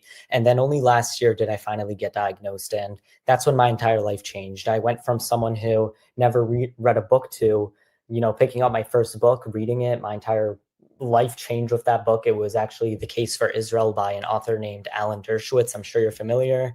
Alan Dershowitz then changed my life by actually becoming my mentor eventually in life. So I went from someone who couldn't even write, couldn't even read, to someone who now publishes in these publications. And a big part of it is because I want to show that, you can accomplish things if you just set your mind to it, even if you are 16 years late to it. So that's really my origin story, but it's just getting started. When you say that he was your mentor, I'm just curious what kind of mentoring you needed or you benefited from the most. Yeah, so he still is my mentor. So what he does is actually I send him my articles, he reads them, and he provides feedback. He has hopped on calls with me, everything like a normal mentor does. We have even spoke about the current situation in New York City with Zohran Mamdani running for mayor, and obviously he's a socialist, not friendly towards Israel candidate. So definitely we discuss things like that a lot. And he even provides quotes for my articles. So it's really all around. He's a wonderful person. Well, he's a very learned man, of course, and he's a brilliant scholar and professor and author. And it's interesting, just because you mentioned Mamdani, and now I'll just get into some of the stuff. If Mamdani was pro-Israel, but also a socialist, would that change your view toward him? Definitely not. You see, the Israel aspect is a very small reason of why I am so against a socialist candidate running for mayor in the biggest city with the biggest amount of Jews in the United States. It's mostly because he's a socialist and he wants what we had in Moscow in the 1970s. So that is the big concern there. And that's why I am so against him. I know you're the son of, I think, Soviet refugees, are you not? Yes. Yeah. And so a lot of your perspective may be informed by that, and that's legitimate. I'm not suggesting in any way it's not legitimate. But it seems one of the problems, and I know maybe I don't want to get too New York-centric. We have a lot of New York viewers. But one of the problems with New York City is the cost of everything, right? I mean, the cost of living, the cost of doing everything to live in New York City is quite high. Doesn't Mamdani's approach or strategy begin to address some of those issues? Yeah, so first off, he definitely does try to address every issue that New Yorkers are facing, like high groceries, high rent, high high child care. These are basic issues every parent, every person in New York City faces. And that's why he is becoming so popular, especially among the generation of people who are economically not doing so well in New York City and need a way out. However, we saw that socialism in the past and in the present doesn't work. Look at Venezuela, look at Cuba. These countries are not countries that anyone with half a brain cell that lives in New York City would want to move to, mainly because there the economic situation is even worse. So while he does try to address these issues, issues, and I give him credit for that. I give him credit for listening to the people. His means of addressing them are just ridiculous. I mean, it's saying that we have to go to a policy that the USSR tried to implement and failed so badly, and now it's magically going to work in what part of the policy in New York is what the USSR tried to adopt? Yeah, so that's a very interesting question. We have to remember that even though we think of the USSR as communist or communism, the USSR was a socialist state. Even if in its name, it's a socialist state. So it's the same exact thing that Mamdani is trying to bring to New York City. For example, seizing the means of production, which is something that the DSA Charter, Democratic Socialists of America Charter, explains as one of its aspirations that directly happened in the USSR. Obviously, we still had, or not we, I'm sorry, my parents still had small businesses in the USSR, and there were still functioning aspects of the society that weren't fully communist, because a fully communist system never existed in the in our world before. Anyway, yeah. But it was pretty much exactly what the DSA Charter is describing, and very few differences from, the 1970s, 1980s USSR to. But Gregory, tell me what in Mamdani's world would overlap with seizing the means of production. I don't see that anywhere. I don't even see it as possible. I mean, free transit, I get. You're saying taking over the MTA? Is that kind of what you're talking? Well, no. Mamdani himself has been very silent on the seizing the means of production. We have seen that a lot of clips of himself talking about seizing the means of production in the past have resurfaced. I'm not a big fan of saying that, because you believed something in the past, that means you believe it in the present. However, the very charter that he endorses, the Democratic Socialists of America Charter, does directly say that they plan to seize the means of production. It doesn't mean that he has to fully endorse every single little bit of the charter. That would be very shallow to say that he has to do. But it does mean that he should condemn it, or he should acknowledge it. And so far, we haven't seen that. We haven't seen him make a real effort to make it clear that, okay, I'm not going to seize the means of production. I think that's ridiculous. But again, as a practical matter, what means of production could he seize? I mean, it's New York City. Show me the means of production that he's going to be able to seize. That is another point. The threat that he poses is not so much of what he is actually going to do, because he himself as a mayor is not going to change the entire United States to become a socialist country, or even the entire New York City to become a socialist country. That would be, again, ridiculous to say. The mayor doesn't have all the control. He can't do everything. And realistically, if you read, there was a report actually in the Economist about this. Realistically, his ability to change many of these things is very small. I mean, yes, he could create free buses if he gets the New York City Council to pass that and the Transportation Board to sign off on that. But overall, it's very small, the actual change that he will implement in New York City. So shouldn't you be comforted by that? Yes and no, because if we elect a mayor of the biggest city in the United States who is a Democrat socialist, it is normalizing the idea that democratic socialists or democratic socialism or socialism period is a normal belief to have in our society, and we should elect more politicians like that. So I don't believe it's so much with Mamdani. I don't think he's a threat. Yeah, you just don't like his brand, is what you're saying. It doesn't sound like you really have a lot of issues with him personally, that I've heard yet.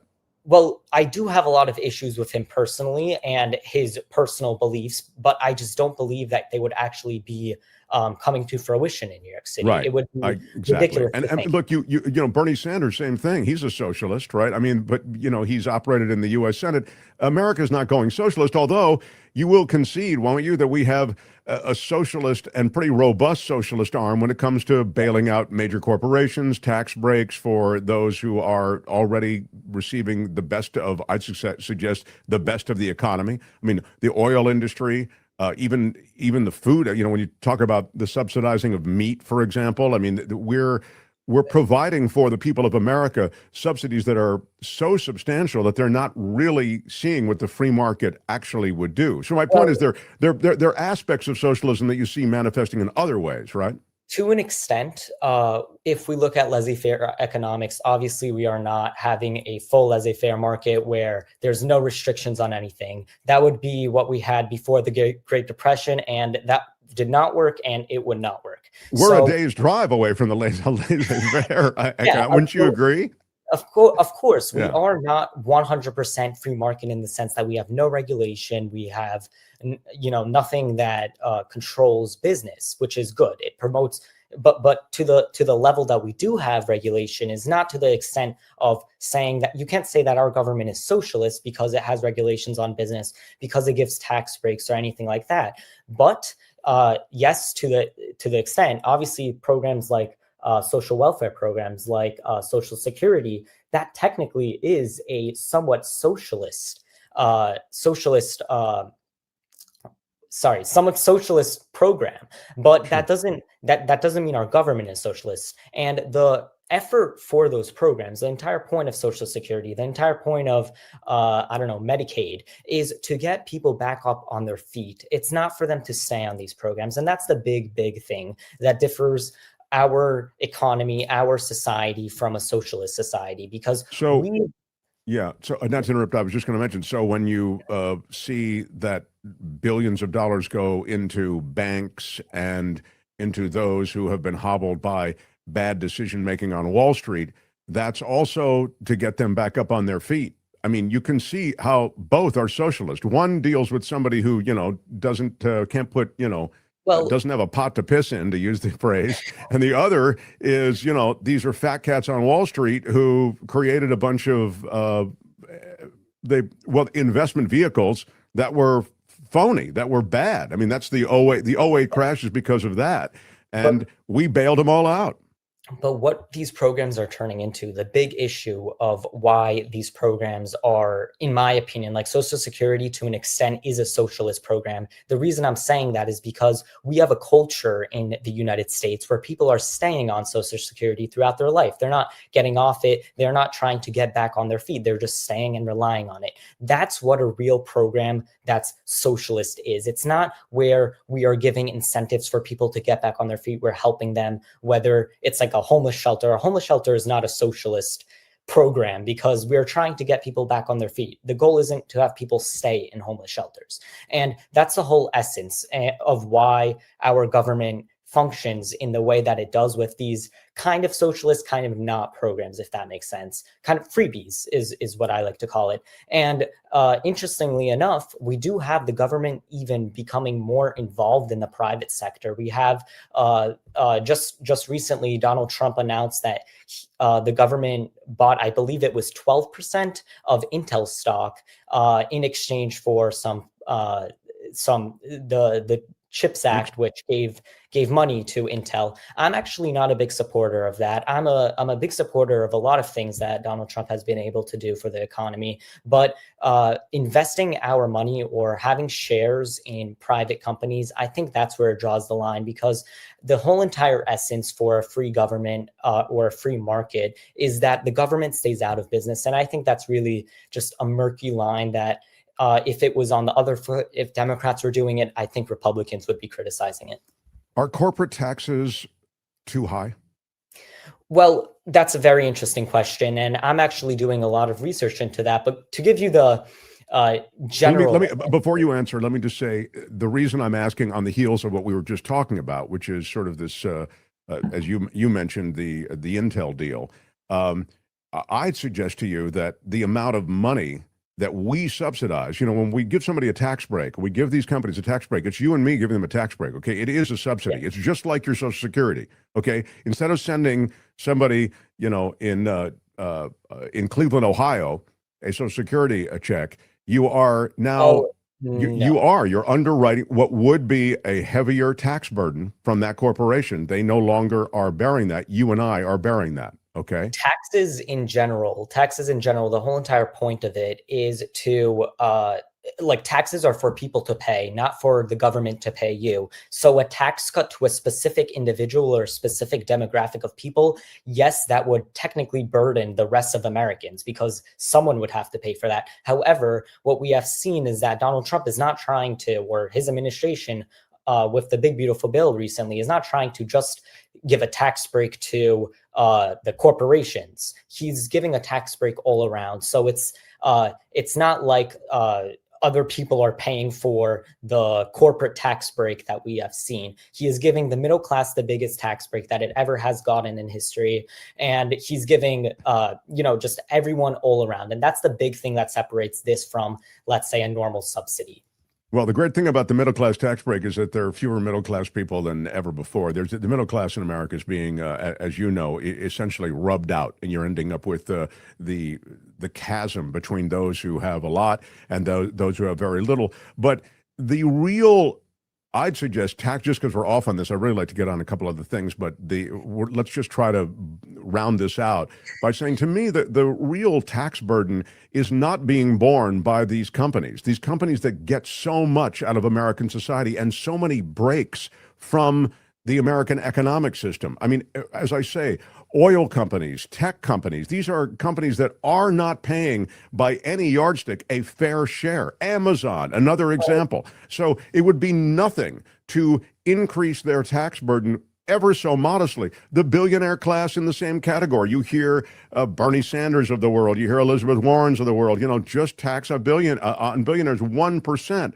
I mean, it would completely change the arithmetic in America, and yet all we do is allow the rich to get richer. I mean, that is essentially what's happening, and it's happening under your guy now. I know you're a Trump fan. We'll talk about some of the other stuff he's doing, but you must see that those who have gained so much from the society owe something back to that society, don't you see? Well, yes, I do think that billionaires should be paying taxes. I am a big proponent of having anyone who is wealthy in America to pay their fair share of tax, but that's not saying that they aren't right now. Right now, the top 1% is paying about 46% of all U.S. tax, which is a lot. All U.S. tax revenue coming from citizens is paid by the top one. Well, not all, I'm sorry, around 46%. I believe it's 46, maybe a little bit lower, maybe 43. But somewhere around there is how much the top 1% is paying. And that is a huge sum. And you're saying the top 1% of American earners are paying 46% of the taxes in America? Somewhere like that. Somewhere. Kim will check that right now. Yes, please, Kim is really good with the Google. Yeah. Yeah. So, to continue. And also Google it. Okay.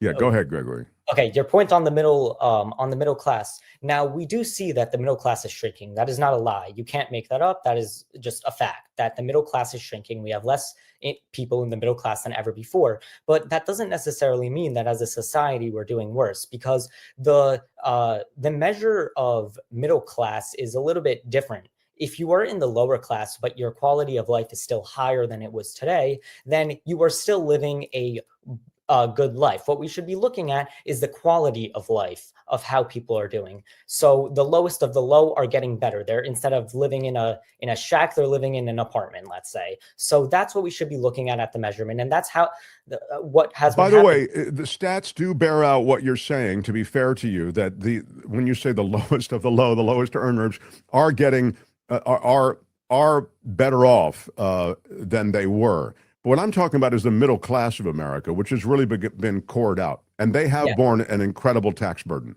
Yes, well, an incredible tax burden compared to who? Because they also compared to the wealthy class. Compared to, the wealthy pay much more tax than the middle class does, and the middle class still has gotten a tax cut.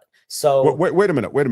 On a percentage basis, I don't think a wealthy American pays as much as a middle class American. I'm talking about on a percentage basis. It's a highly debated topic. It's not as easy as an answer as you say. The reason I actually know that is because I just looked into it like a few hours ago. There's studies that go both ways. On average, yes, to an extent, billionaires, for example, pay less percentage tax per their entire net worth than, let's say, a millionaire. And do I think that's fair? Personally, I do not. However, I do think that billionaires are paying their fair share of taxes. The top.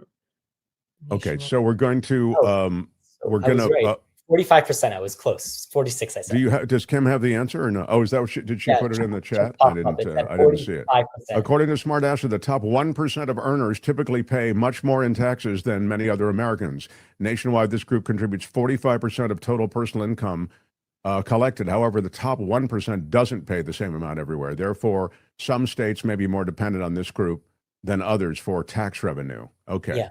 And that goes into salt tax, state deduction tax, which is a whole nother conversation that we could have another time. All right, so yeah. I want to get off of taxes a bit, and I want to get into other policy real quick, and that is related to Trump policy. There's been a dramatic change in American, I'd suggest, international posture. There's been a tremendous change in domestic programs. Trump ran on a purging of immigrants to this country, and he's pursuing that in an extremely aggressive way. He has completely dismantled the EPA pretty much from the standpoint of protecting a lot of the environmental poisons from going into air, water, soil. I'm wondering if what of these things sparks with you? What do you go right on, man? That's what we want.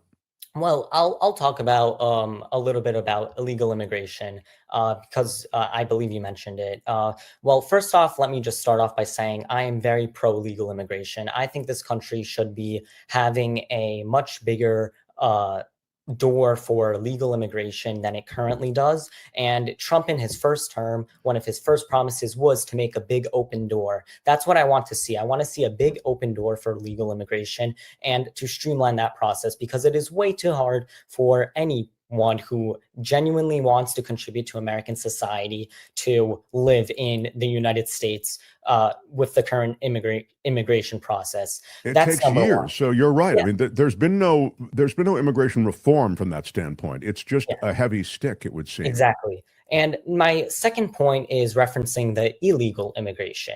Now, we could have a debate on whether we should want the illegal immigrants that are currently in this country to stay or whether they should go. But the real basis is that the American people voted through Congress, and Congress passed the law, and the president signed off on it decades ago, starting back 100 years ago when our immigration laws were formed, that illegal immigrants have to be deported. That's what the law says, and that's what we should abide by. If the American people want to change that, if the American people feel as if illegal immigrants now should get amnesty, they could protest Congress and vote accordingly and get a new law passed. But right now, we want the laws that the American people voted for to be represented. And that's what we're forgetting. It's not a question of whether illegal immigrants are good or not. That's a separate argument.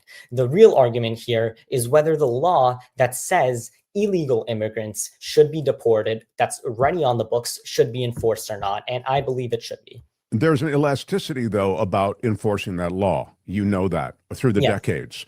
The government looks the other way because the government, the people of America, have benefited enormously economically from those who are in this country without formal documentation. Yes. So, and as you said, just as a quick footnote, the idea that you could have worker programs that should be expanded. I mean, I would think that would be something you'd be screaming from the rooftops about, because that is absolutely something that Trump could do, and yet we're not seeing any expansions in those programs. Yeah, so let me mention a few points that you brought up. So number one, yes, the government in the past has looked past this law, has not enforced it.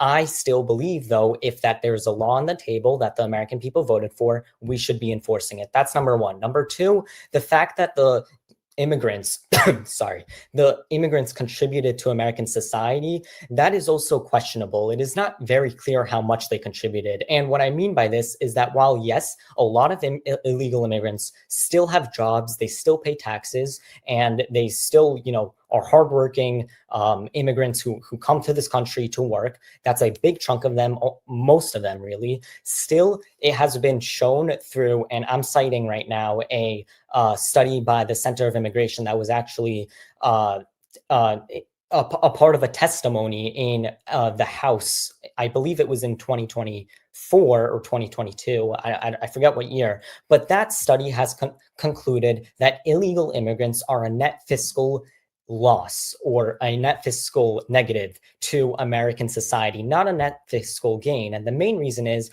because the illegal immigrants that are coming into the United States are not coming here with high bachelor's degrees or any sort of high level of education. Instead, they're coming here with a low level of education, and they tend to rely on programs like SNAP or previously rely on programs like SNAP. Now Trump is trying to zero in on that. Section 8 housing, which Trump is also trying to zero in. Education for their children, which, let's say in New York State, costs $42,000 per child, which is a crazy number. So, there's a lot of benefits that come with illegal immigrants because they obviously pay taxes, they contribute, but they take more than they give. And that's what the study has shown. This notion that you can get immigrants here who have bachelor's degrees and are highly skilled and they're not the ones coming, I think it's flawed in a couple of ways, and I'll just quickly mention one of them. You are seeing through this aggressive deportation that Donald Trump is pursuing, you're seeing the seizing of some of the top research scientists in the world who have been detained. As you know, I think there were two I can think of, one from Harvard, the other from Yale. And they were detained, sent to a detention center in Louisiana, one of them. This is one of the top biological research scientists in the world. So this is not somebody who doesn't have a bachelor's degree. This is a highly trained scientist. And many of these scientists, as you know, there's been a chilling effect now, and they're not even coming to this country. This used to be really the repository of so much great research. Now you're not finding it so much. There's really something of a brain drain in America. But let me get to your second point, which is sort of that these immigrants who do come here, first of all, I would say they do the work that Americans who are documented and legal aren't doing efficiently. I'm talking about the agricultural fields of California. If you go there, or the Plain States, if you go to these various places, I just saw a short video on YouTube, I think it was, from a farmer who said there's a 53-year-old Mexican guy, and he's talking like there's a 53-year-old Mexican guy out there. He'll do the job of six Americans. They can't take it. They can't take the heat. They can't take the dryness. They're no good to me. So he was complaining about the fact that these guys are being taken away from them. So the idea somehow that they don't contribute. And the other point I would say, because I know you like statistics, and I didn't come armed with as many statistics clearly as I need to for the next conversation, the DACA recipients, who, as you know, that Trump just wants to load them all on a plane and get rid of them, those kids have an amazing track record. As you know, they're over 90% in terms of college degrees. Virtually none of them have had any kind of scrape with the law. It's a remarkable program, the DACA program, and yet we see them in the same way that we see illegal immigrants who just snuck over the border by night last night. So I think this is, I think there's a lot of conflation of this stuff on the immigrant questions, and I think it's being handled with a blunt instrument when it's actually, it should be handled with kind of a sensitivity of surgery. Yeah. So number one, I do agree with you on your last point that yes, this should be handled with a lot of sensitivity because there are case-by-case bases where it's a little bit confusing of whether it would benefit American society to deport someone or not to. But overall, we have 70% of all ICE deportations so far being of those illegal immigrants who actually committed crimes. 70%. So the vast majority. I take wild issue with that figure. That is a total bullshit figure. That's according to ICE itself and the White House and Tom Homan. So unless they're lying. Tom Homan said it? It must be true. Please. I want to move on. I want to move on to the environment. Sure. You're a young person. I care about the future of the earth, and I would think you would as well. You see alternative energy and sustainable energy programs being completely dismantled by this administration. That, you must admit, is indefensible. Well, yes and no. This is my perspective in general. First, let me go towards climate change as a reference. Obviously, if you ask me, climate change is real. I don't think there's any denying it. I mean, humans have been proven to negatively affect our environment, but not to the extent that obviously we have to go on solar panels today or else our humankind is going to get wiped out. And I don't think anyone is saying that. However, what I do believe and what I greatly believe in is effective ways for sustainable energy. And when we see that solar panels are not very clear whether they're actually very effective, because number one, they cost a huge sum of money to develop. Then they also have a lot of resources that go into them. And then they also don't perform as well with, energy gaining energy and trapping it as, let's say, I don't know, burning coal or something, or burning gas. I'm sorry, I have to stop you because just none of that is true. There's been tremendous refinement in solar energy, but not enough. It has not been proven. Of course, I don't know what enough is. Of course, never enough. But Europe has personal solar cells on so many residences, and it's helping to power towns and villages across Europe. But still, electricity from a solar panel or from a wind turbine is significantly more expensive than electricity for a gasoline powered diesel engine or anything burning of coal. And I'm not saying that is. I don't even know if that's true, Gregory. But I am going to concede this for you.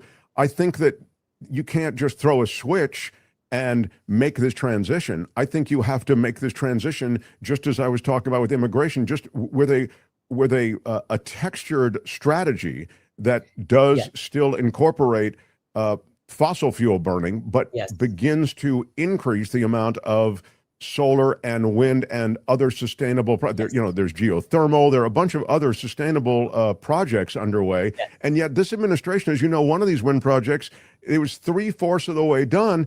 And he's saying stop it and dismantle it, and that's more of an owning the libs, isn't it, Gregory? I mean, you got to admit you can't be good with the owning the libs stuff.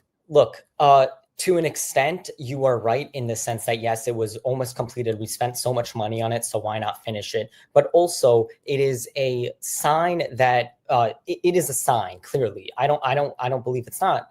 It is a sign. I believe the one you're referencing is the one off Long Island on New York. Right. Exactly.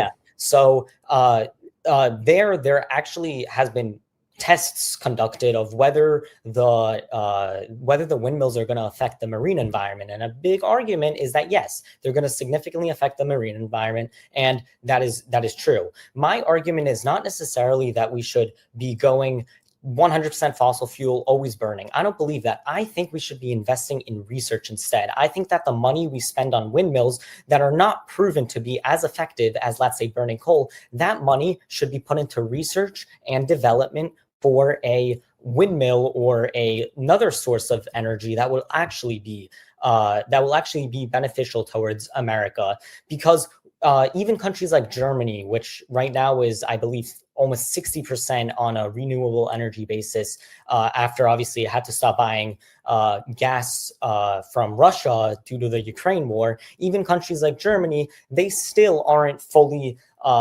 reliant on fossil fuels, and it costs them a lot of money, a significant sum of money to use these renewable energy sources that aren't 100% effective. These are processes. I'm glad you mentioned this because those are areas of the world that are already beginning that transition. China is way ahead of us now. I mean, I must tell you, your guy, Trump, he's taking a lot of steps backward into the 1950s. And I have to say, Gregory, a lot of the research to which you have pointed that you'd like to see done has been done. I'm not saying that these technologies can't be refined further, but I'm saying that a lot of this research as to exactly what ways in which these alternative energies should be conceived, a lot of the research about that has been completed. And as I say, these programs have shown great success. So could there be more success? Sure. I just would say, and then I'm going to jump on one last thing. I would just say when it comes to the environment, I mean, I think this administration's disposition is indefensible. Again, I think that it's a drill, baby, drill, which, as you know, doesn't actually even help you with the gas prices because all that energy goes out on the world market. Americans have no ownership in what do you mean? If it goes out to the world market, then it still does help Americans indirectly because it lowers global oil prices. Sure, supply and demand. But I'll tell you, let's go, see the first part of this conversation. I mean, if you really want to talk about taking over an industry, if you want to talk about nationalizing an industry, you want to talk about having a piece of it, I think that Americans deserve a piece of that fossil fuel money. I mean, these are national parks, some of them, where you're permanent. I know you don't believe it. Industry. What's that? What? I don't believe we should be nationalizing any industry, period. I don't think it's the government's role. I get that's why, let's say, towards the Intel stock, I'm not sure. I get it. But I'm making a point, which is that we don't derive Americans derive no advantage by allowing these, again, subsidized corporations. You're subsidizing them with incredible tax breaks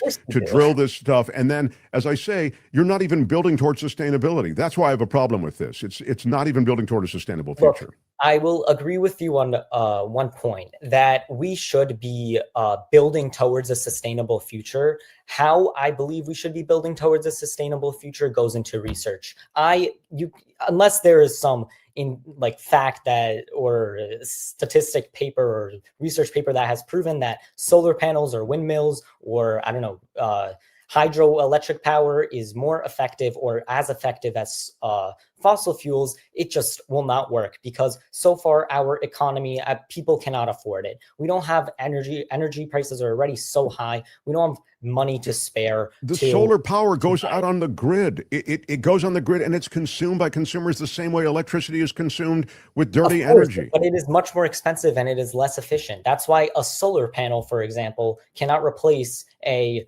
you still need to connect electricity for your house if you have a solar panel, or if unless you want to invest $200,000. Of course, that's what you're. Of course, that's why that's why the solar panel exists. I don't want. This is to be continued. We will do this again, but the last thing, and I really, it strikes me as a little odd also because you're 17. I'm thinking in 10 years you'll be 27, and in 10 years it'll be 2035. And I would think by then your research studies on sustainable energy and on solar energies will just be getting done. And now you begin those projects. It may be 2045 before those are completed. And by then it's just too late, man. I mean, another half of all the species on Earth will be extinct. It'll be you'll start to see these insanely powerful weather systems that are wiping out entire communities. There's a lot on the line here, I would say. Look, climate change does not contribute to, I don't know, the hurricane we saw a few weeks ago. You don't think climate change contributes to that? I don't think. Let's just go with this. Ocean temperature is a thing, and ocean temperature is higher. And yes, but ocean temperature has been higher for many other periods on Earth in Earth's history. We have gone through ice ages. We have gone through temperatures where the Earth overall was hotter. That doesn't necessarily mean climate change is the cause. I think it does contribute somewhat to it. It is just not the overall main factor. The Earth is hotter now. Okay, so all I would say is when you talk, because I'm not talking about the man-made part now, because I get that I can argue it, but not gonna. But you said I don't think climate change has anything to do with these latest hurricanes. Not to the extent that you're making it seem. The greatest way in which the Earth moves energy, heat energy, and it's moved in the way of heat from one hemisphere to the other, is through tropical weather systems. That's the way it's done. So the warmer the water, the more intense the weather systems, the greater the need for Earth to balance it. That's just a fact. And so I think climate change does have something to do with it. No, well, that would be assuming that the water temperatures warmth is only contributed to by climate change. And that's just false, because even scientists concede to the fact that Earth goes towards periods where we are warmer, colder, we have an ice age. That is just science. But as the ambient temperatures around the globe are warmer, the Earth's oceans take that heat and digest it. No, I understand this, but that is not only caused because of climate change. I just said, okay, all right. It is natural for Earth to go through those cycles. Climate change does contribute, but not to the extent, again, that you're making it. So the natural Earth cycles all of a sudden are this hockey stick after the Industrial Revolution, where that's just a fact. You're talking about the amount of CO2 released into the air. Sure, exactly. But the CO2 correlative is provable. But let's look at the heat of the Earth right now compared to other periods in history. It is not so much off that it is completely irregular to, let's say, I don't know when the last time Earth was hot. I forgot the year, but my point is that it hasn't been this hot in the recorded age. Okay, so anyway, let's finish. You stick to socialism on this one. All right. We'll have the discussion another time. We'll have this discussion another time. I would think that And let me just finish up because I know you write a lot and you talk a lot about the Trump administration, and you don't agree with everything, but you do agree with a lot. Does this administration seem to you to be more corrupt than a lot of others? More concerned with gifts to the president personally, to his family, and to his billionaire boys club? I would not say so, especially when comparing them to other administrations. I don't believe that there was an administration that ever was not concerned about gifts or anything like that. I don't think that this one is particularly corrupt. But there is I mean, I'll grant you that it's sort of a corrupt system, but you would have to say there are degrees of corruption, right? I do believe there's degrees to the corruption scale, but I don't think Trump is, or anything he has done, made it seem that way. Okay. So when you look at the Vietnam deal, the tariff deal, where he says, I want these resorts greenlit, the Trump resort greenlit in Vietnam in order to get out from under the 46% tariff, that doesn't strike you as patronage straight up? Well, no. Number one, that is not what he said. He said, I do know what you're referencing, but there were a lot of other components of the Vietnam deal than just his resorts, and that deal was still not even made to the extent that it well, should. There are a bunch of deals that haven't been made. You're right about that. Of course, but we have. Let me go for India. India gets a 50% tariff on it right now. Modi wouldn't agree to Trump's narrative of being the peacemaker, as you know, in the. That has nothing to do with why India is having a tariff. It's all because of where India is buying its oil and gas from. It is the backbeat narrative of why Trump was angry with Modi. Modi and Trump used to be pals. You know that. No, the reason why India is facing a tariff right now is because it's choosing to buy oil from an adversary of the Western world, Russia. So in an effort to prevent India from buying that oil, Trump is tariffing India.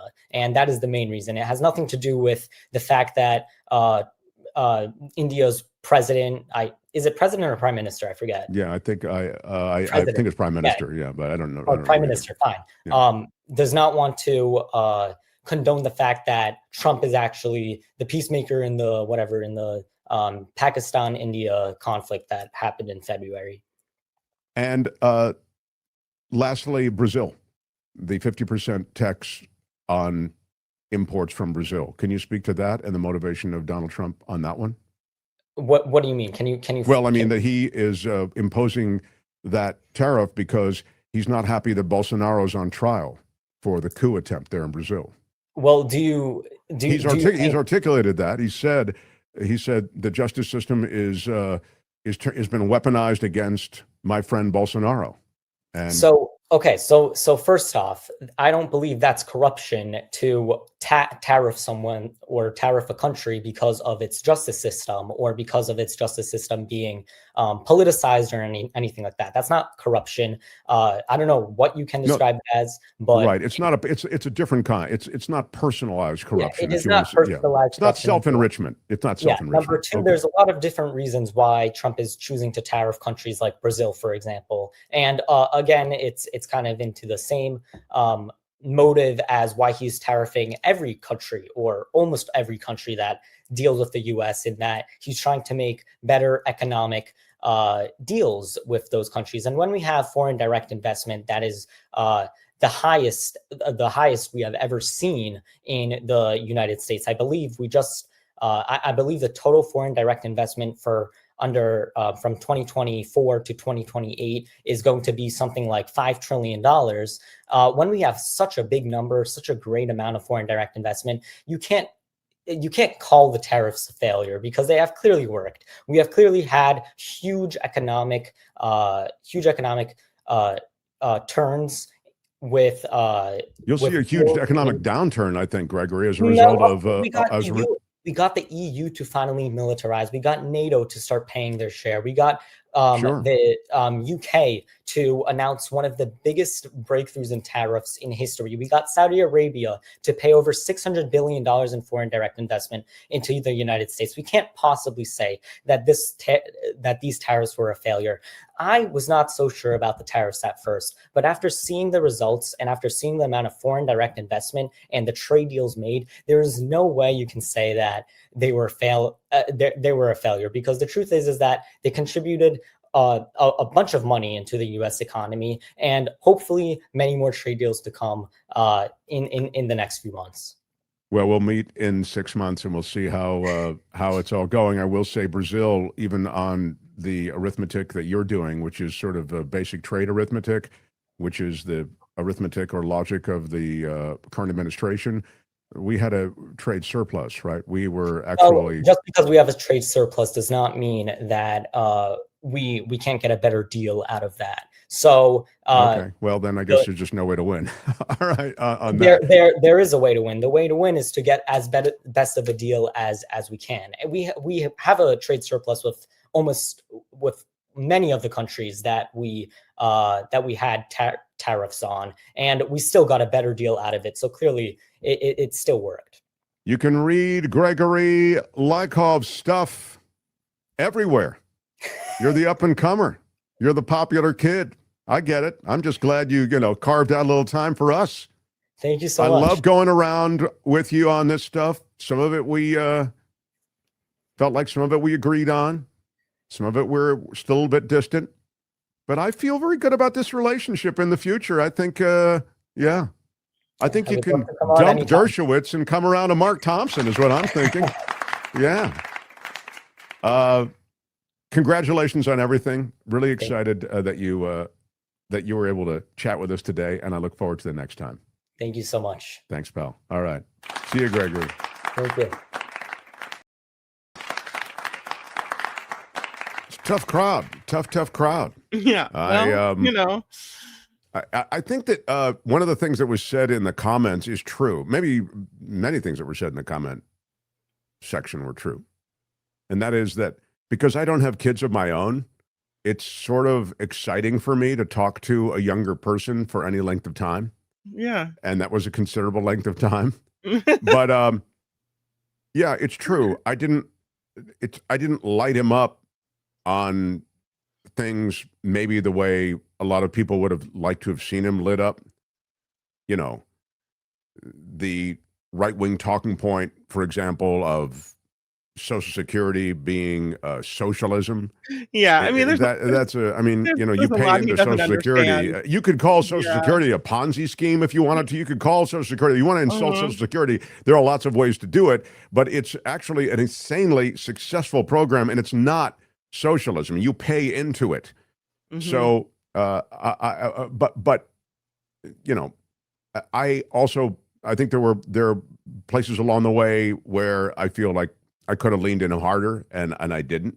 Yeah, well, he's 17, and you have a lot of experience with a 17-year-old, perhaps. It is true. Kim is right. Like I kind of didn't want to be. I didn't want to be a gladiator with him. I kind of just wanted to talk to him. You know what I mean? So I tried to make general points, and I tried to be polite, and I tried to be the kind of, don't you see that such and yet.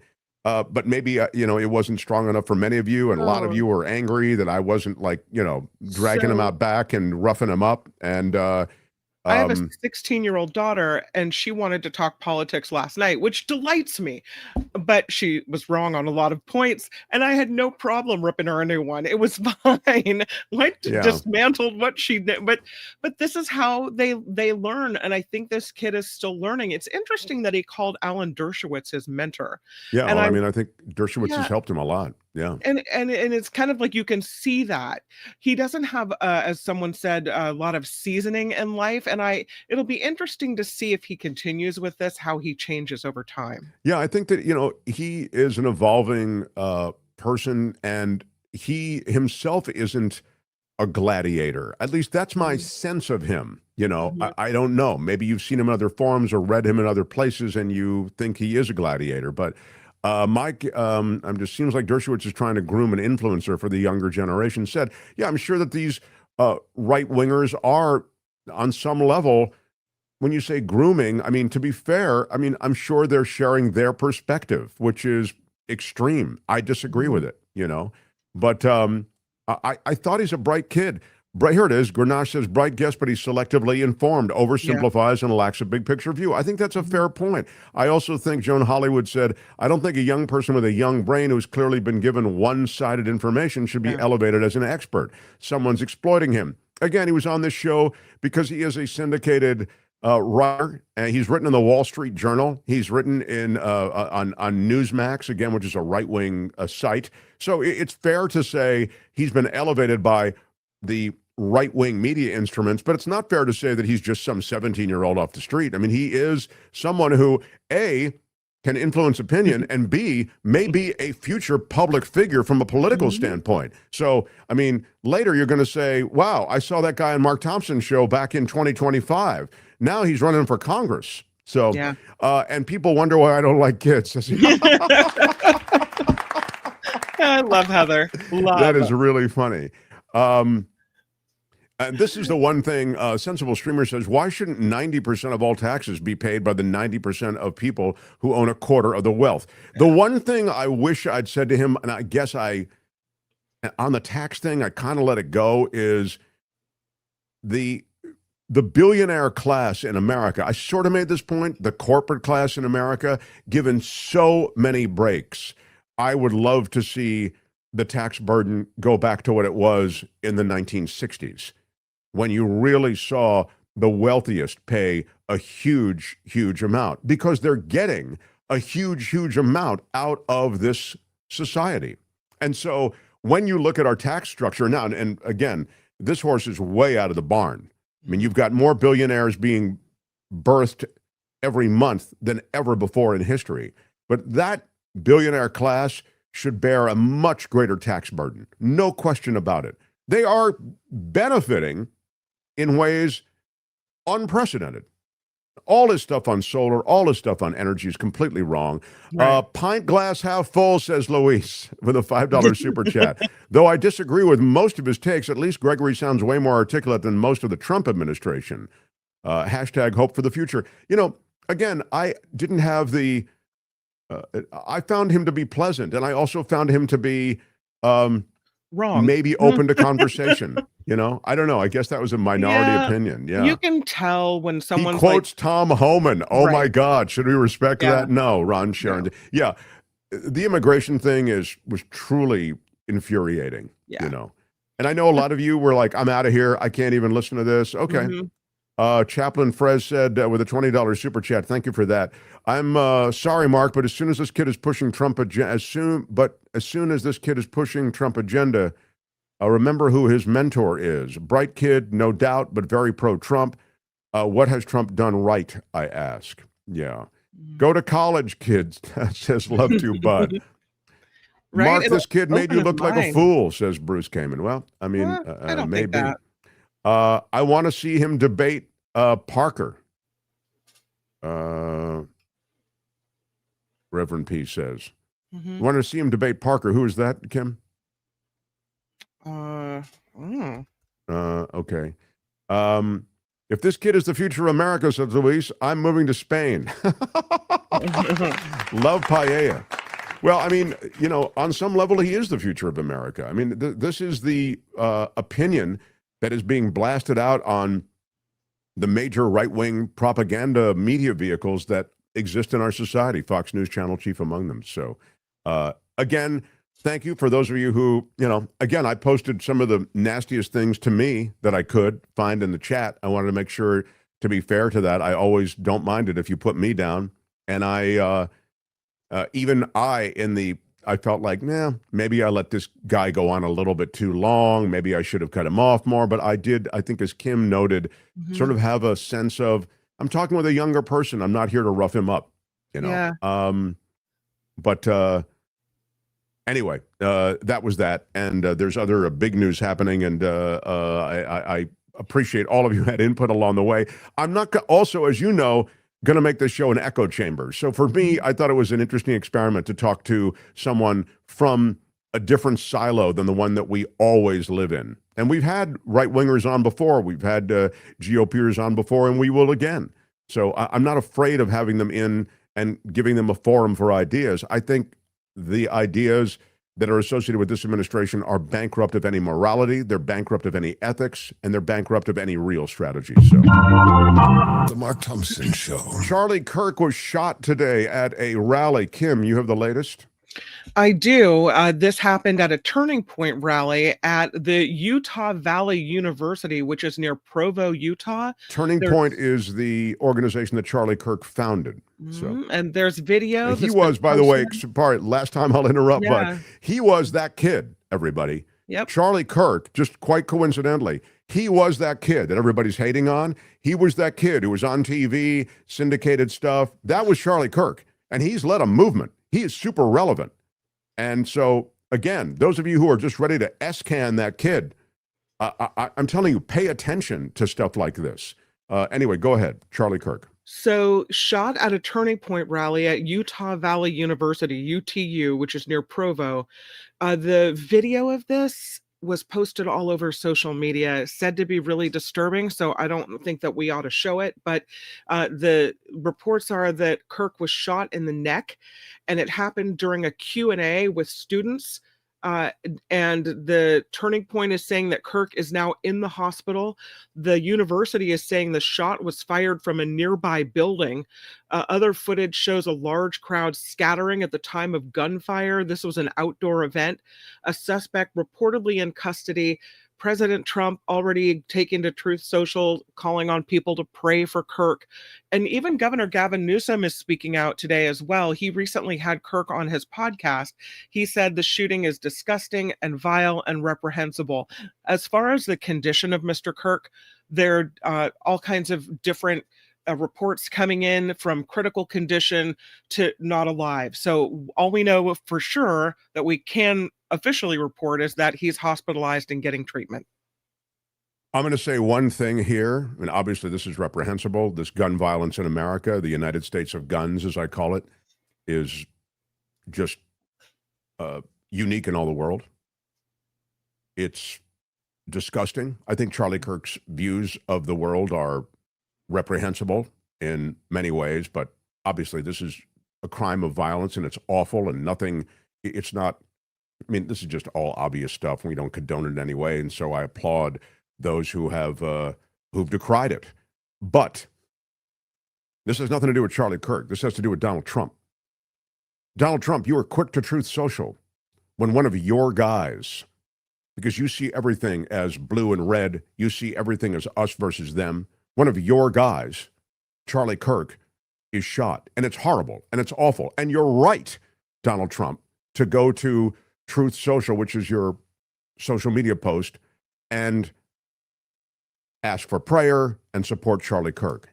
But where was that same support?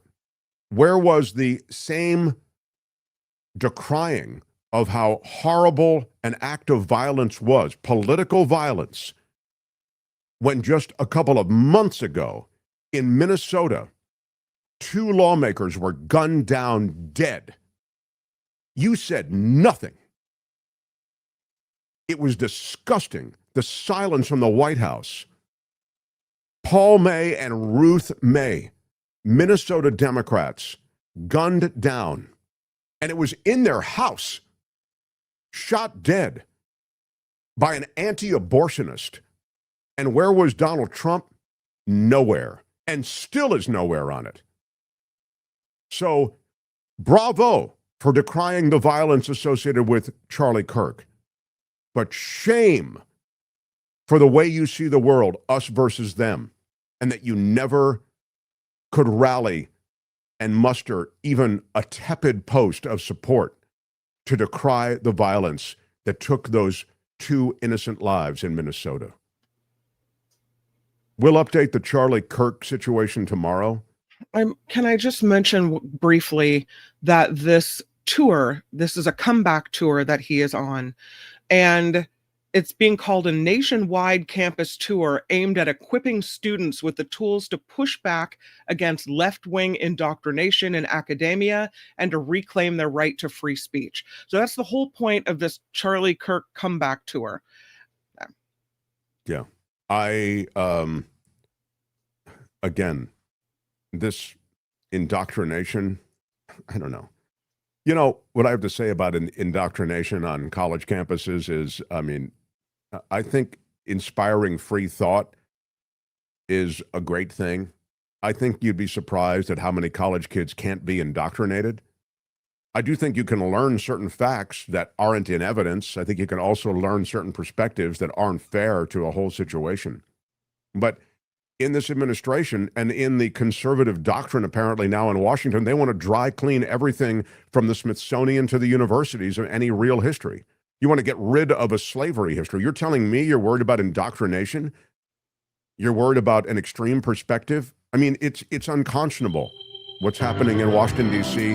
with the nation's museums ignoring slavery and the true history of this country and how troubled it is. I mean, that has to be viewed as its own sort of indoctrination. So I'm, again, when it comes to gun violence and violence of a political nature of any sort and violence of any kind, it should be decried. It's horrible. But this idea somehow that, you know, Charlie Kirk has to go university to university to somehow, you know, stem the tide of indoctrination, it's pretty gross. Tomorrow on the show, David Katz joins us, and he will update what has been the SCOTUS announcement that they will take the tariff issue up right away. So we'll have a prediction on that. And I'm Shadow Stevens for the Mark Thompson Show. Bye-bye. Anything else you want to say? You can reach us Out of time. Bye-bye. well on the Gmail. It's the Mark Thompson Show at gmail.com. Until tomorrow, bye-bye.